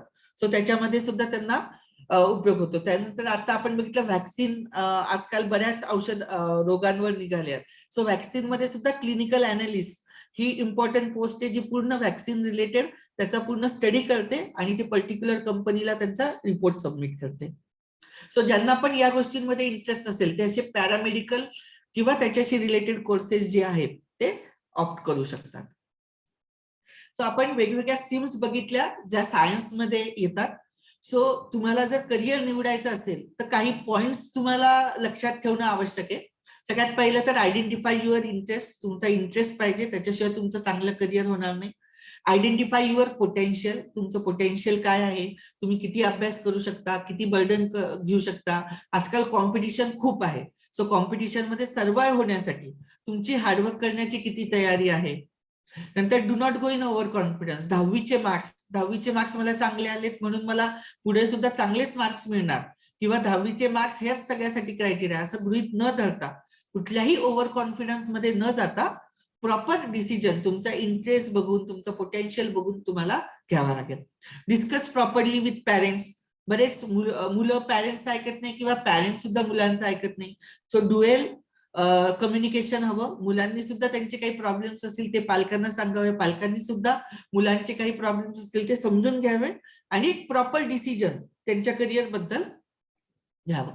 Financial outlay. सायन्स स्ट्रीम जर तुम्ही बघितली असेल ही सगळ्यात जास्त महागडी स्ट्रीम आहे एज्युकेशनच्या पॉईंट ऑफ व्ह्यू. मग ते कॉलेजचे ऍडमिशन असू द्या किंवा प्रायव्हेट ट्युशन क्लासेसच्या फी असू द्या, त्याच्यामध्ये फायनान्शियल आउटले हा फार इम्पॉर्टंट आहे. बऱ्याच मुलांचे पालक त्यांच्यासाठी एज्युकेशन लोन करून त्यांचं पुढचं करिअर करणार आहेत. सो एज्युकेशन लोन च्या केसेस असतील त्या केसमध्ये मुलांनी सुद्धा प्रॉपरली अभ्यास करून ते करिअर कसं अचीव्ह करता येईल त्याच्याकडे बघितलं पाहिजे. Concentration power. सायन्स मध्ये जर ऍडमिशन घेतली असेल तर नक्कीच हार्डवर्क करावं लागेल, कॉन्सन्ट्रेशननी अभ्यास करावा लागेल. तुमचं करिअरच्या दृष्टिकोनातून जे जे महत्वाचे टप्पे आहेत ते सगळे पूर्णपणे तुम्हाला फुलफिल करावे लागतील. ओपिनियन ऑफ सिनियर्स और रिलेटिव्ह. त्या कोणी जर ऑलरेडी काही करिअर केलं असेल तर तुम्ही त्यांचा पण विचार घेऊ शकता. त्याच्यामध्ये काय डिफिकल्टीज येतात किंवा कुठल्या गोष्टी सोप्या आहेत, माझा इंटरेस्ट असा आहे. सो त्यानुसार एक प्रॉपर डिसिजन तुम्ही त्या पर्टिक्युलर केसमध्ये घेऊ शकता. तशा प्रकारे आज जेवढी काही मित्रमंडळी आज या सेमिनारला होती किंवा पीपीटी साठी अवेलेबल होती त्यांना ऑल द बेस्ट तुमच्या करिअर सिलेक्शन साठी. पॅरेंट्सला सुद्धा हेच म्हणणं आहे की येस, तुम्ही सुद्धा मुलांची बाजू समजून घ्या आणि त्यांच्यासाठी एक उत्तम असं करिअर सिलेक्शन तुमच्या माध्यमातून करा. करिअर सिलेक्ट करताना जर काही तुम्हाला डिफिकल्टीज येत असतील किंवा कशाबद्दल आणखीन माहिती असेल तर आम्ही अवेलेबल आहे. तुम्ही चॅट बॉक्समध्ये तुमचे क्वेश्चन्स टाकू शकता किंवा नंतरही सुद्धा आमच्या टीमला तुम्ही कॉन्टॅक्ट करू शकता. आम्ही त्याच्यावर स्टेबल अवेलेबल जे आन्सर्स आहेत ते तुम्हाला प्रोव्हाइड करू. So thank you.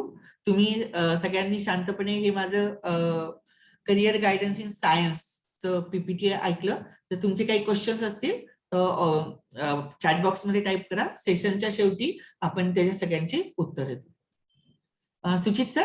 Yes sir, thank you sir. मित्रांनो, आपण आता शेवटच्या सेशन कडे वळतोय. शेवटचं सेशन आहे नॉन अकॅडमिक करिअर अपॉर्च्युनिटीज. तुम्ही आता पाहिलंच असेल की आर्ट्स, कॉमर्स, सायन्स मध्ये किती प्रचंड अपॉर्च्युनिटीज आहेत आणि तुम्हाला सगळ्यांना संधी घेण्यासाठी खूप स्कोप आहे. तर या बऱ्याच मुलांना असं असतं की आर्ट्स, कॉमर्स, सायन्स ह्याच्यापेक्षा काही बाहेर काही जग आहे का? तर नक्कीच आहे. तर त्या विषयासाठी मी आता तुम्हाला मार्गदर्शन करणार आहे. तर आपण सुरुवात करूया. मित्रांनो, तुम्हाला एक समोर मंदिर दिसत असेल तर हे एक राजस्थानमध्ये असं एक मोठं जगप्रसिद्ध मंदिर होतं. तर तिथे एक पुजारी होता, एक घंटा वाजवणारा साधा वॉचमन किंवा तो सिक्युरिटी गार्ड होता. तर तो तिथे बऱ्याच वर्षापासून घंटा वाजवायचं काम करायचा आणि त्याचं वय जवळपास 50 वर्ष होतं. तर एक मंदिराचं काय झालं की ती ट्रस्ट चेंज झाली, त्याच्यामध्ये नवीन मॅनेजर अपॉइंट झाले मंदिरच्या बॉडीवर. तर त्यांनी काय नवीन नियम काढला की ज्याचं शिक्षण 10वी पर्यंत झालं असेल तर त्यांनीच या मंदिरामध्ये नोकरी करावी. कारण जगप्रसिद्ध मंदिर असल्यामुळे वेगवेगळ्या भारतामधून जगामधून वेगवेगळ्या ठिकाणाहून लोक येतात. मग त्यांना इंग्लिश बोलायसाठी किंवा त्यांना कम्युनिकेशन करण्यासाठी कोणतरी कमीत कमी 10वी पास तरी लोक हवेत. पण हा जो घंटा वाजवण्याचं काम करायचा, तर त्याचं शिक्षण काय फक्त 4थी पर्यंत झालेलं होतं. मग त्याला प्रश्न पडला की आता कसं करायचं. तर मग तो गेला ट्रस्टीकडे किंवा माझं शिक्षण झालेलं नाही पण बऱ्याच वर्षापासून मी तुमचं योग्य काम करतोय, पण मला तुम्ही संधी द्या आणि मला कंटिन्यू करा. पण ते म्हणे नाही, आमचा नियम म्हणजे नियमच आहे, 10वी पास तुझं शिक्षण नाहीये त्याच्यामुळे तू काही ते काम करू शकणार नाही. पण त्यांनी खूप प्रयत्न केला शिकायचा, इंग्लिश शिकायचा, पण तो काही यशस्वी होऊ शकला नाही. कारण वयाच्या 50व्या वर्षी तो म्हणला आता मी शाळेतच गेलो नाही, शाळा सोडून मला 35 वर्ष झाले, पण मला काय पॉसिबल नाही. तर मग त्यानंतर त्यांनी काय केलं की मंदिराच्या समोर त्यांनी खूप लोक यायचे, त्याच्यामुळे मंदिराच्या समोर त्यांनी एक छोटंसं हॉटेल चालू केलं. तो कामामध्ये एवढा परफेक्ट होता, त्याच्यामुळे त्यांनी हॉटेल पण एवढं खूप छान व्यवस्थित मेंटेन केलं की त्याच्याकडे खूप कस्टमर यायचे. जगभरातनं लोक यायचे मंदिरात. मग त्याच्यानंतर तिथं हॉटेल आजूबाजूला नसल्यामुळे त्याचं एकट्याच हॉटेल होतं.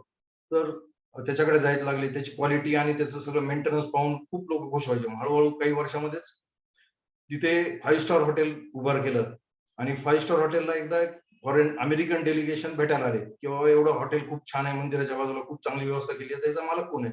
मग हा जो वॉचमन होता घंटा वाजवणारा, तर त्याला बोलवण्यात आलं की बाबा अमेरिकन डेलिगेट्स तुम्हाला भेटायची इच्छा आहे कारण तुम्ही एवढं छान हॉटेल बांधलंय म्हणून.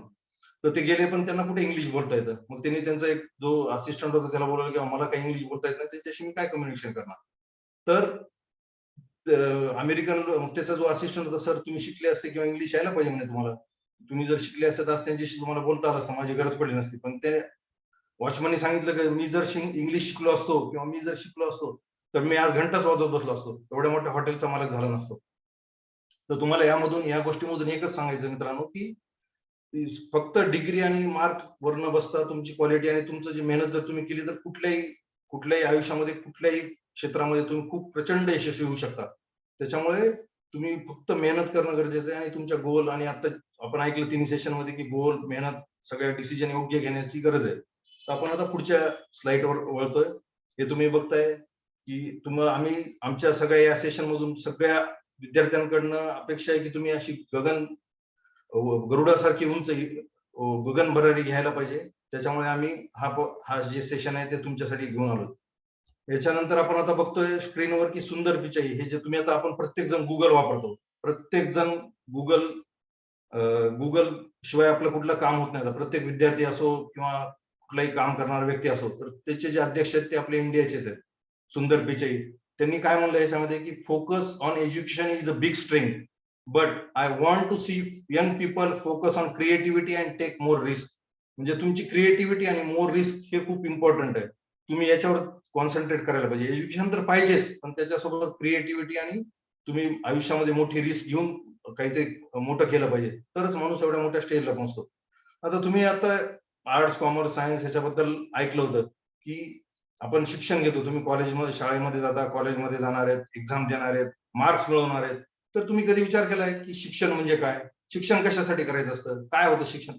आपल्याला एकच माहित असतं की शिक्षण जर केलं, 10वी 12वी मध्ये मी चांगले मार्क घेतले तर चांगली नोकरी मिळेल, चांगला पगार मिळेल किंवा मी चांगल्या पोस्टवर जाईल. तर मित्रांनो हेच म्हणजे अंशतः खोट आहे.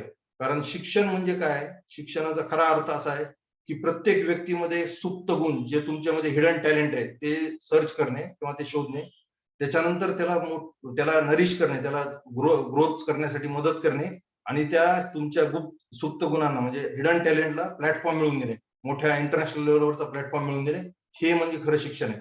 शिक्षण फक्त नोकरी आणि पगार मिळवण्यासाठीच नसतं, तर प्रत्येक आयुष्य जगताना प्रत्येक ठिकाणी आपल्या शिक्षणाचा फायदा होतो. शिक्षण म्हणजे शिक्षण म्हणजे परीस आहे. तुम्ही परीसचा कधी ऐकलंय का, की कुठल्याही वस्तूला जर परिस्पर्श झाला तर त्याचं सोनं होतं, म्हणजे ते सोन्याच्या रूपामध्ये तयार होतं. तसंच शिक्षण म्हणजे आपल्या आयुष्यातलं परीस आहे. तुम्ही जर जेवढ्या चांगल्या प्रकारे शिक्षण घेतलं, जेवढी जास्त मेहनत केली, तर तुमचं आयुष्य सोन्यासारखं होईल. आता तुमच्या समोर दिसतंय की गुगल या कंपनीमध्ये 14% कर्मचारी कॉलेजलाच गेलेले नाही. त्यांनी त्यांची क्रिएटिव्हिटी आणि ह्याच्यामुळे चांगली नोकरी मिळवली. तर त्याच्यासाठी शिक्षण इम्पॉर्टंट आहे. डिग्री किंवा तुम्ही आता जे मार्क्स मिळवणं इम्पॉर्टंट नाहीये. तुमच्याकडे टॅलेंट आणि क्रिएटिव्हिटी पाहिजे. तर आपण पुढे वळूयात. आता याच्यामध्ये आपण आता काय बघतोय, व्होकेशनल कोर्सेसमध्ये काय बघणार, ऑफबीट ऑप्शन आहेत आपल्याकडे. व्होकेशनल एज्युकेशन आणि अदर्स बघणार आहेत, स्पोर्ट्स बघणार आहेत, ऍग्रिकल्चर आणि अलाइड बिझनेस काय आहेत याच्याबद्दल आपण माहिती घेणार आहोत. तर आपण सुरुवात करू व्होकेशनल कोर्सेस पासून. व्होकेशनल मध्ये काय आहे की तुम्ही आता ITI करू शकता. आता 10वी नंतर बऱ्याच विद्यार्थ्यांना एक वेगळं काहीतरी करायची सवय असते, लहानपणापासून काहीतरी म्हणजे खूप मस्ती करतात. आता मी पण त्याच्यामधलंच एक आहे. खूप काही कुठल्या वस्तूला एक वेगळं अट्रॅक्शन असतं, व्हेकल बद्दल किंवा घरातल्या कुठल्या इलेक्ट्रॉनिक वस्तूबद्दल किंवा बऱ्याच गोष्टीबद्दल. तर ते ITI मध्ये चांगल्या प्रकारे करिअर करू शकतात. कुकिंग आणि केटरिंग हा बिझनेस खूप प्रचंड वाढतोय. सध्या सगळ्यात जास्त डिमांडिंग कुकिंग आणि केटरिंग आहे. ब्युटी पार्लर आणि मेन्स हेअर सलून हा पण खूप मोठा बिझनेस आता ग्रो होतोय. त्याच्यामध्ये आपण आताच ऐकलं नर्सिंग. भारतामध्ये जगामध्ये सगळ्यात जास्त डिमांड आहे नर्सिंगला, भारतीय नर्सेसला. कारण भारतातले लोक फार दयाळू आणि फार प्रेमळ असतात, त्याच्यामुळे नर्सिंगला खूप मोठी डिमांड आहे. त्याच्यानंतर आता एक नवीन क्षेत्र ओपन झाले आपल्या सर्वांसाठी, ट्रान्सलेटरचं. ट्रान्सलेटरची फार भारताला गरज आहे, कारण भारत आता जगामधल्या सगळ्या देशासोबत बिझनेस करतो.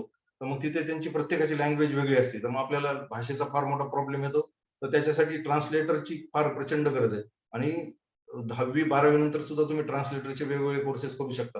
त्याच्यानंतर ब्लॉकचेन टेक्नॉलॉजी पण एक नवीन टेक्नॉलॉजी मार्केटमध्ये आली आणि आता येणारा भविष्य काळ आपला तोच आहे, तर तो आपण पुढे बघणार आहोत. आणि अॅनिमेशन.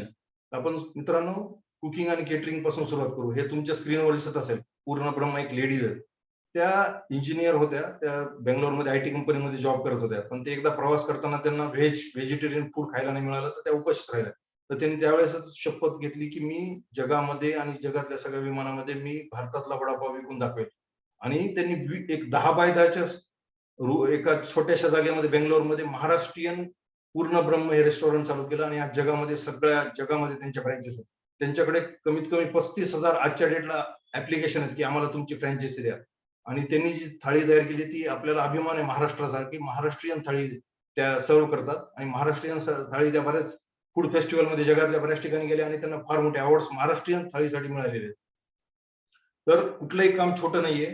तुम्ही तुमच्या कामामध्ये जर परफेक्शन मिळवलं तर फार पुढे जाऊ. तुम्ही आता पुढचं चित्र दिसतंय तुम्हाला गणेश भेळ. आपण आता भेळ खायला जायचं म्हणल्यानंतर आपण असं दिसतं की आपल्याला एक छोटासा गाडा आहे, तिथे आपण जातो, मग ते तिथे 10-5 लोक असतात, हायजीन काही नसते. मग आपण प्रत्येक जण भेळच्या गाड्यावर जातो आणि खातोच पाणीपुरी भेळ. ह्या गोष्टी आपल्यासाठी फार क्लोज आहेत आपल्या म्हणजे आपल्या आवडीनिवडीसाठी. तर मित्रांनो गणेश भेळ एक पुण्यामध्ये दुकान आहे. तर ती जी गणेश भेळ आहे त्यांची जगामध्ये जवळपास 25 देशामध्ये माल एक्सपोर्ट होतो. आणि त्यांचे जे गणेश भेळ आणि पाणीपुरीचे आउटलेट आहेत, तर तुम्ही जर बघितले तर ते कुठल्या मोठ्या शोरूम पेक्षा कमी नाहीयेत. आज तेवढा बिझनेस त्यांनी आज एक छोट्याशा भेळच्या बिझनेसला एक ग्लोबल बनवलंय.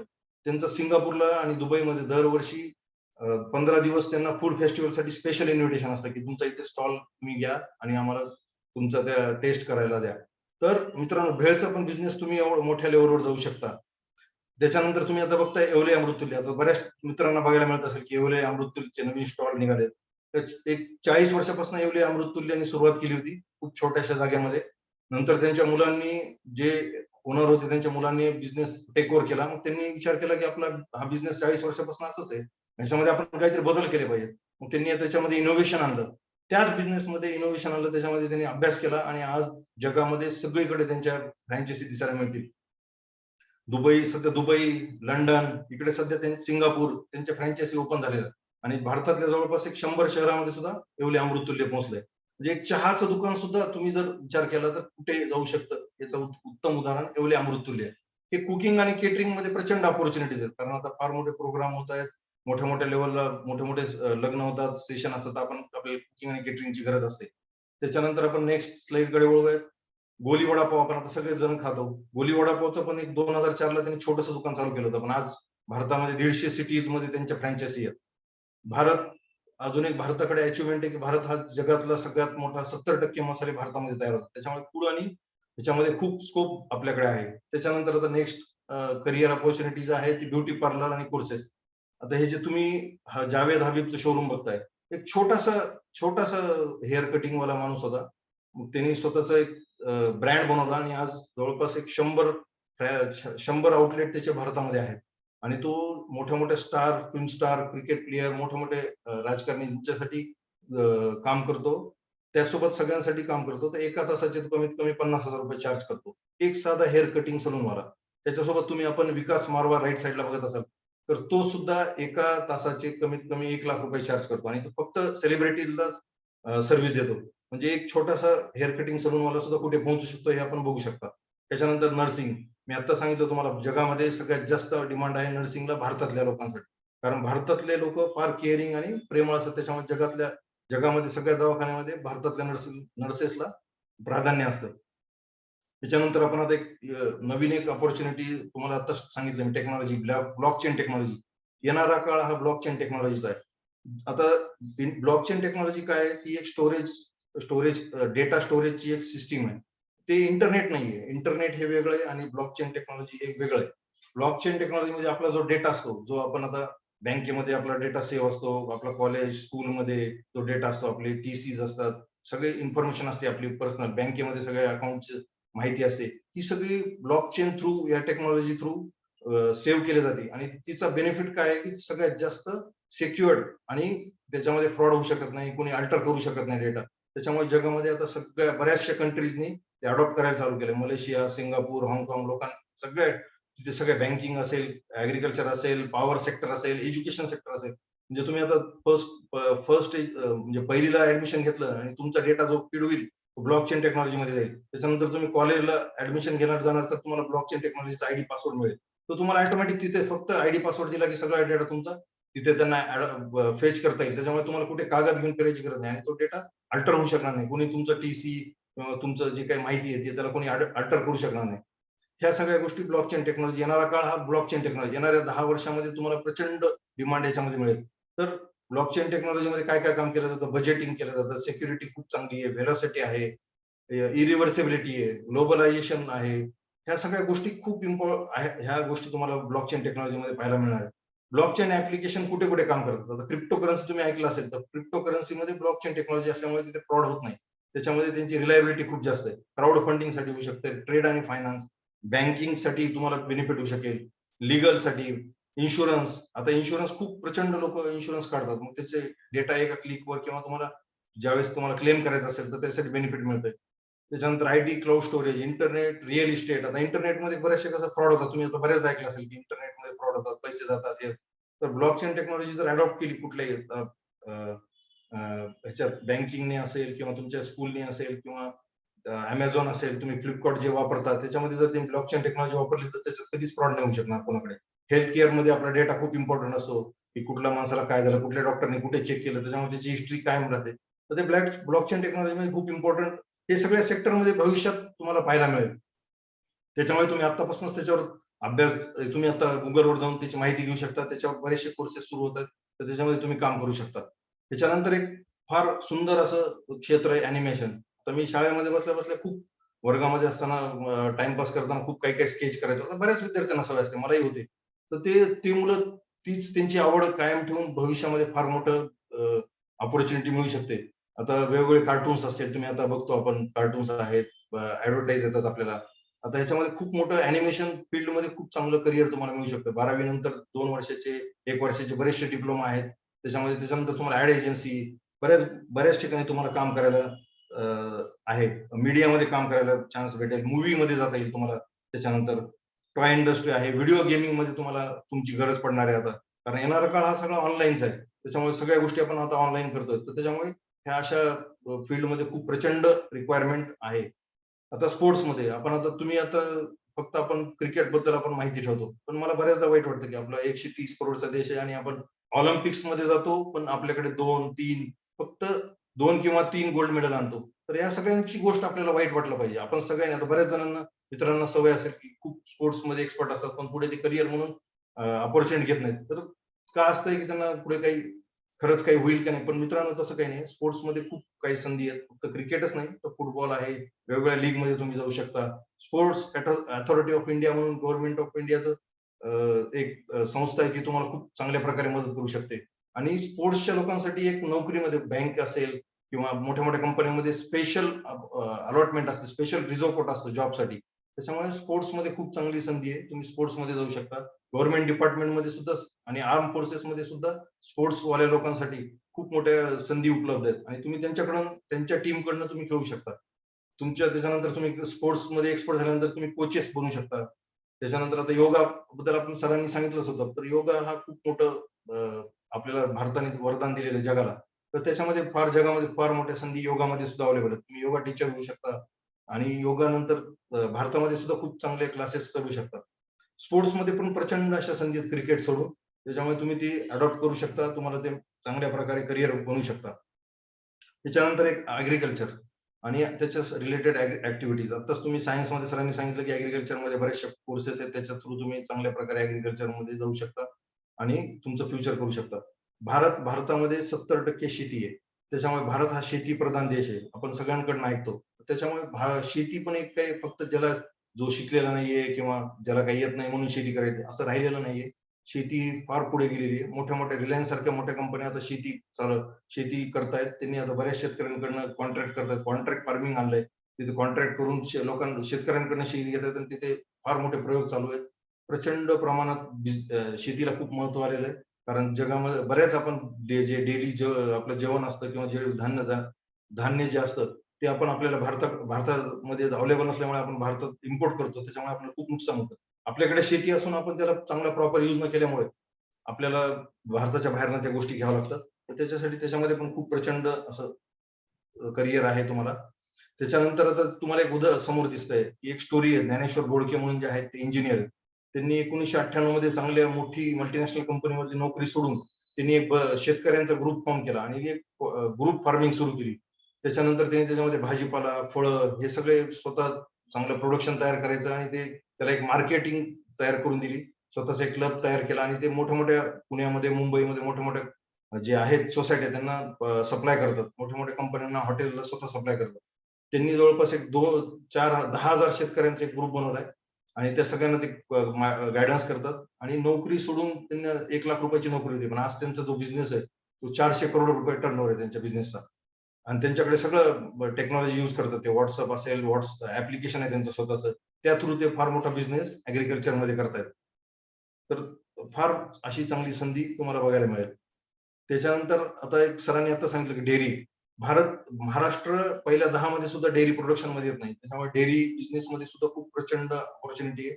कारण आपल्याला दूध डेअरी लागतंच प्रत्येकाला. भारताची संख्या आहे 130 करोड, तर सगळ्यांना किती दूध लागतं, दुधाचं फार सप्लाय कमी आहे. त्याच्यामुळे ही सुद्धा एक इंडस्ट्री खूप चांगलं ऑपॉर्च्युनिटी देऊ शकते प्रत्येकाला. त्यामुळे तुम्ही याच्यामध्ये सुद्धा एक करिअर ऑपॉर्च्युनिटी म्हणून बघू शकता. त्याच्यानंतर एक जनरल गोष्टी तुम्हाला एक सांगा वाटतात की तुम्ही सगळ्यात आता जे काही सक्सेस होतोय किंवा कुठले करिअर तुम्ही चूज करताना तुम्हाला बऱ्याचशा गोष्टी खूप इम्पॉर्टंट असतात. त्याच्यामध्ये आहे तुमचं लँग्वेजवर कमांड. आता लँग्वेज शिकणं खूप महत्वाचं आहे, कारण तुम्हाला जर ग्लोबल व्हायचं असेल, आता आपला कुठलाही एक छोट्याशा तालुका प्लेसला बसलेला सुद्धा सप्लायर भारताच्या बाहेर सुद्धा सप्लाय करू शकतो, पण त्याला लँग्वेजचं बॅरियर येतात. मग ते त्याला आपल्याला ट्रान्सलेटरकडे जावं लागतं किंवा तुम्हाला इंग्लिश तरी आली पाहिजे, कारण तुमचं जे डॉक्युमेंटेशन चालतं ते इंग्लिशमध्ये आलं तर तुम्ही लँग्वेजमध्ये जर चांगलं खूप इझिली कमांड करू शकता. त्याचं नॉलेज तुम्ही घेऊ शकता. सगळ्यात महत्वाची गोष्ट म्हणजे कम्प्युटर शिवाय आता येणारा काळ कुठेच नाही. विदाऊट कम्प्युटर तुम्ही काही कामच नाही करू शकत. त्याच्यामुळे तुम्हाला कम्प्युटर येणं मस्ट आहे. त्याच्यामुळे तुम्ही त्याच्यात वेगवेगळे कोर्सेस करणं गरजेचं आहे. साईड बाय साईड तुम्ही तुमचे जे एज्युकेशन घेता त्याच्यासोबतच कम्प्युटर सुद्धा खूप इम्पॉर्टंट आहे. आणि अजून एक काही सवयी तुम्ही लावून घेतल्या पाहिजे स्वतःला. बुक्स रिडिंग असेल, न्यूजपेपर असेल किंवा सक्सेसफुल पीपल असतील तुमच्याकडे, डॉक्टर असतील, सीए असतील, बँक मॅनेजर्स असतील किंवा अजून मोठ्या मोठ्या पोस्टवर काही लोक असतात कंपनीमध्ये, तर त्यांच्याशी भेट घेतली पाहिजे. त्यांना त्यांचं काय असतंय, त्यांचा एक व्ह्यू तुम्ही समजून घेतला पाहिजे. अशा लोकांसोबत भेटल्यानंतर तुम्हाला कॉन्फिडन्स येतो, तुम्हाला नवीन एक दिशा मिळू शकते तुमच्या करिअरमध्ये, तर तुम्ही एक चांगलं काम करू शकता. त्याच्यानंतर एक तुम्ही कंपल्सरी एक काम केलं पाहिजे की स्पोर्ट्स, कुठला तरी स्पोर्ट किंवा एक्सरसाइज कंपल्सरी केली पाहिजे. त्याच्यामुळे तुमचं जे आहे काम करायची क्षमता तो खूप वाढू शकते, तुमचं फोकस वाढू शकतो. अभ्यास करताना, सगळ्या गोष्टी करताना तुम्हाला फोकस आणि तुम्हाला एक तुमची इम्युनिटी पॉवर लागते, ती तुम्हाला स्पोर्ट्स किंवा एक्सरसाइज मधून मिळू शकते. आणि एक आमचा जो 14 जणांचा ग्रुप आहे, तर आमच्याकडनं तुम्हाला सगळ्यांना एक रिक्वेस्ट आहे की 14 मिनिट एक्स्ट्रा कुठली गोष्ट करताना, चांगली गोष्ट करताना तुम्ही 14 मिनिट एक्स्ट्रा करा. एक्सरसाइज करत असाल तर 14 मिनिट एक्स्ट्रा करा. बुक्स रीडिंग करत असाल तर 14 मिनिट एक्स्ट्रा करा. कोणाला चांगल्या तुम्ही एक नवीन कुठला कम्प्युटर कोर्सेस लावत असाल तर 14 मिनिट एक्स्ट्रा प्रॅक्टिस करा. ही आमच्या ग्रुपकडनं तुम्हाला सगळ्यांना एक रिक्वेस्ट आहे की तुम्ही प्रत्येक चांगल्या गोष्टी करताना 14 मिनिट एक्स्ट्रा करा. तर त्या छोट्या छोट्या एक्स्ट्रा हे 14 मिनिट जे आपण एक्स्ट्रा करतो त्याच्यामधनं तुम्हाला खूप भविष्यामध्ये त्याचा बेनिफिट होईल. आणि सगळ्यात लास्टची आमची टिप आहे की ऑलवेज फॉलो युअर ड्रीम. तुम्ही स्वप्न बघितले, तुमचे स्वतःचे स्वप्न बघितले तर तुम्ही नक्की 100% साकारू शकता, पण नक्कीच तुमच्या स्वप्नाला फॉलो करा. स्वप्न पूर्ण होतात आणि 100% पूर्ण होतात. तर त्याच्यासाठी तुम्ही फॉलो जर नाही केलं तर तुम्ही त्या स्वप्न पूर्ण होऊ शकणार नाही. त्याच्यानंतर आहे एन्व्हायरमेंट. आपण आपल्या रोजच्या जीवनामध्ये एन्व्हायरमेंटमध्ये वावरतो. प्रत्येकाला आपण जे काही आज आहोत ते एन्व्हायरमेंटमुळेच आहोत. तर आम्ही रिक्वेस्ट करतो तुम्हाला सगळ्यांना की एन्व्हायरमेंटची काळजी घ्या.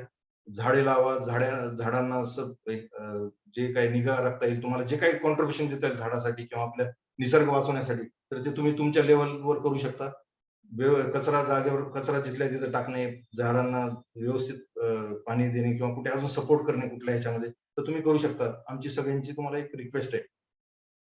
आपण अब्दुल कलामचं बघतोय की आयुष्यात येणाऱ्या कठीण परिस्थिती या तुम्हाला उद्ध्वस्त करायला येत नसतात, तर तुम्हाला तुमच्यामधील सुप्त क्षमता आणि ताकदीची ओळख करून देण्यासाठी येत असतात. म्हणून कठीण परिस्थिती देखील कळू द्या की तुम्ही देखील खूप कठीण आहात, असं अब्दुल कलाम सर सांगतात. त्या खूप यशस्वी राष्ट्रपती आणि सायंटिस्ट होते ते. तर मित्रांनो, ही आमची टीम आहे. तुम्ही आमच्या टीमचे नाव ऐकलेलेच असतील. तर ही आमची टीम आहे. आम्ही सगळे मिळून करिअर गायडन्स सेशन एक आमची आवड म्हणून आणि आम्ही एक आमच्या देशासाठी आपलं काही किंवा समाजासाठी आपलं काही देणं लागतं. ह्याच्यामधून आम्ही आमचं काम करतो. तुम्ही कधी आम्हाला कॉन्टॅक्ट करू शकता कुठल्या करिअरच्या संदर्भात जर तुमच्या क्वेरी असेल तर. धन्यवाद. तुम्ही आम्हाला फेसबुकवर पण फॉलो करू शकता आणि युट्यूब चॅनल पण आमचं आहे, फॉलो युअर ड्रीम्स. तुमचे काही क्वेश्चन असतील तर आम्ही आता लगेच घेऊ शकतो. येस.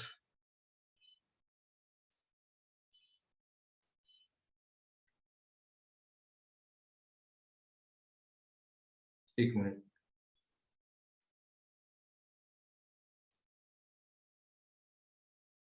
तुम्ही अनम्यूट करू शकता स्वतः आणि आम्हाला क्वेश्चन विचारू शकता. ओके. खूप मस्त क्रिएट केलं Suchit. Awesome, really awesome, by god. विद्यार्थी मित्रांनो, तुम्ही स्वतः अनम्यूट करू शकता आणि क्वेश्चन विचारू शकता आम्हाला. कुठल्याही विषयाबद्दल तुम्ही क्वेश्चन विचारू शकता.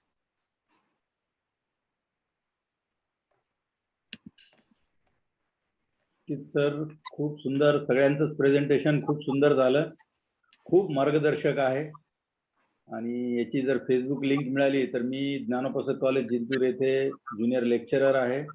मुलांपर्यंत हा विषय पोहोचावा. अत्यंत माहितीपूर्ण, तुम्ही एका क्षेत्रामध्ये आहात आणि तुम्ही सगळ्या क्षेत्राची परिपूर्ण अशी माहिती दिलेली आहे. सायन्स असेल, आर्ट्स असेल, कॉमर्स असेल आणि व्होकेशनल अवांतर जे नॉन अकॅडमिक करिअर बद्दल पण, त्याबद्दल तुमचे खूप खूप धन्यवाद. खूप सुंदर आणि स्लाइड्स आणि प्रेझेंटेशन खूप माहितीपूर्ण आणि खूप सुंदर होतं सर. खूप सुंदर माहितीसाठी खूप खूप आभार, धन्यवाद सर. थँक्यू. मनापासून थँक्यू सर. Thank you sir. आम्ही आतापर्यंत गेल्या 3 वर्षापासून आम्ही हे काम करतोय सगळे मित्र मिळून आणि आतापर्यंत आम्ही 10,000 स्टुडंट पर्यंत पोहोचलेलो आहे. आणि याच्या पुढे काही संधी असतील आम्हाला किंवा कुठे ऑनलाईन सेशन असेल, ऑफलाईन सेशन, तर आम्ही नक्की अवेलेबल असू. हा जो सेशन आहे तो आपण रेकॉर्ड पण करतोय सुचितचं. तर लाईफ फाउंडेशनच्या युट्यूब चॅनलला सुद्धा आम्ही टाकणार आहोत हा येस व्हिडिओ. येस. आणि जे पण आजचे पार्टिसिपंट आहेत त्यांना सुद्धा आम्ही शेअर करूया. आणि त्यांना जर का कोणासोबत शेअर करायचं असेल तर त्यांना सुद्धा ते शेअर करू शकतात. तर काही इश्यू नाही. कोणाला काही क्वेश्चन्स असतील तर पटकन आपण क्वेश्चन्स घेऊयात. आणि ओके. अनिल सर, मी तुम्हाला लिंक शेअर करेन. Yes, sir. हे असलं तर मला म्हणजे माझ्या विद्यार्थी ग्रुपवर शेअर करता येईल. निश्चितच सर, आमचा उद्देशच तो असतो. अनमोल माहिती आहे. कारण सगळ्या जणांना पर्टिक्युलर वेळेला अवेलेबल करता येणं अवघड असतं सहसा. त्यामुळे आम्ही लिंक क्रिएट करतो आणि मग ती शेअर करतो युट्यूबची, सो दॅट फावल्या वेळामध्ये ती ऐकता पण येते. बरोबर आहे. खूप खूप तर 14 जणांची सीएची टीम इतकी ऑसम असेल असं मला कधीच वाटलं नव्हतं. आणि त्यांचा जो उद्देश आहे तो स्पष्टपणे दिसत होता की त्यांना समाजाचं खरंच काहीतरी देणं लागतं. आणि त्यांनी जी क्रिएट केलेली आहे फॉलो युअर ड्रीम्स आणि करिअर गायडन्स, तर त्यामुळे निश्चितच खूप साऱ्या मुलांना फायदा होईल. जसं त्यांनी सांगितले 3 वर्षापासून केलंय आणि हे जर का अविरत करत राहिलेत तर मुलांना खूप फायदा होईल. मला यातून असं सांगावंसं वाटतं की एक 10 किंवा 15 वर्ष अगोदरचा जर का काळ बघितला तर त्यावेळेला मुलांना खरंच माहित नव्हतं की 10व्या वर्गानंतर काय करायचं.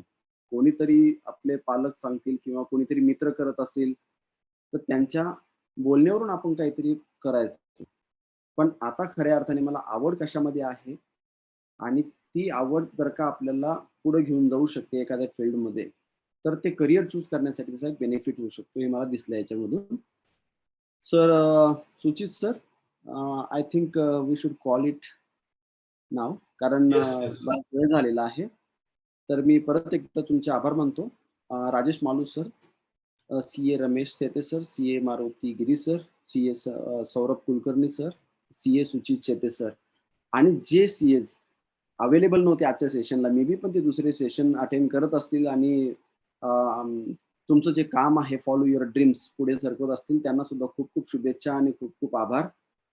तुमचं काम असंच अविरत चालू राहावं अशा माझ्या तुम्हाला शुभेच्छा, आणि तुम्ही दिलेल्या वेळासाठी आम्ही आपले खूप आभारी आहोत. धन्यवाद सर. Yes, yes. आणि धन्यवाद.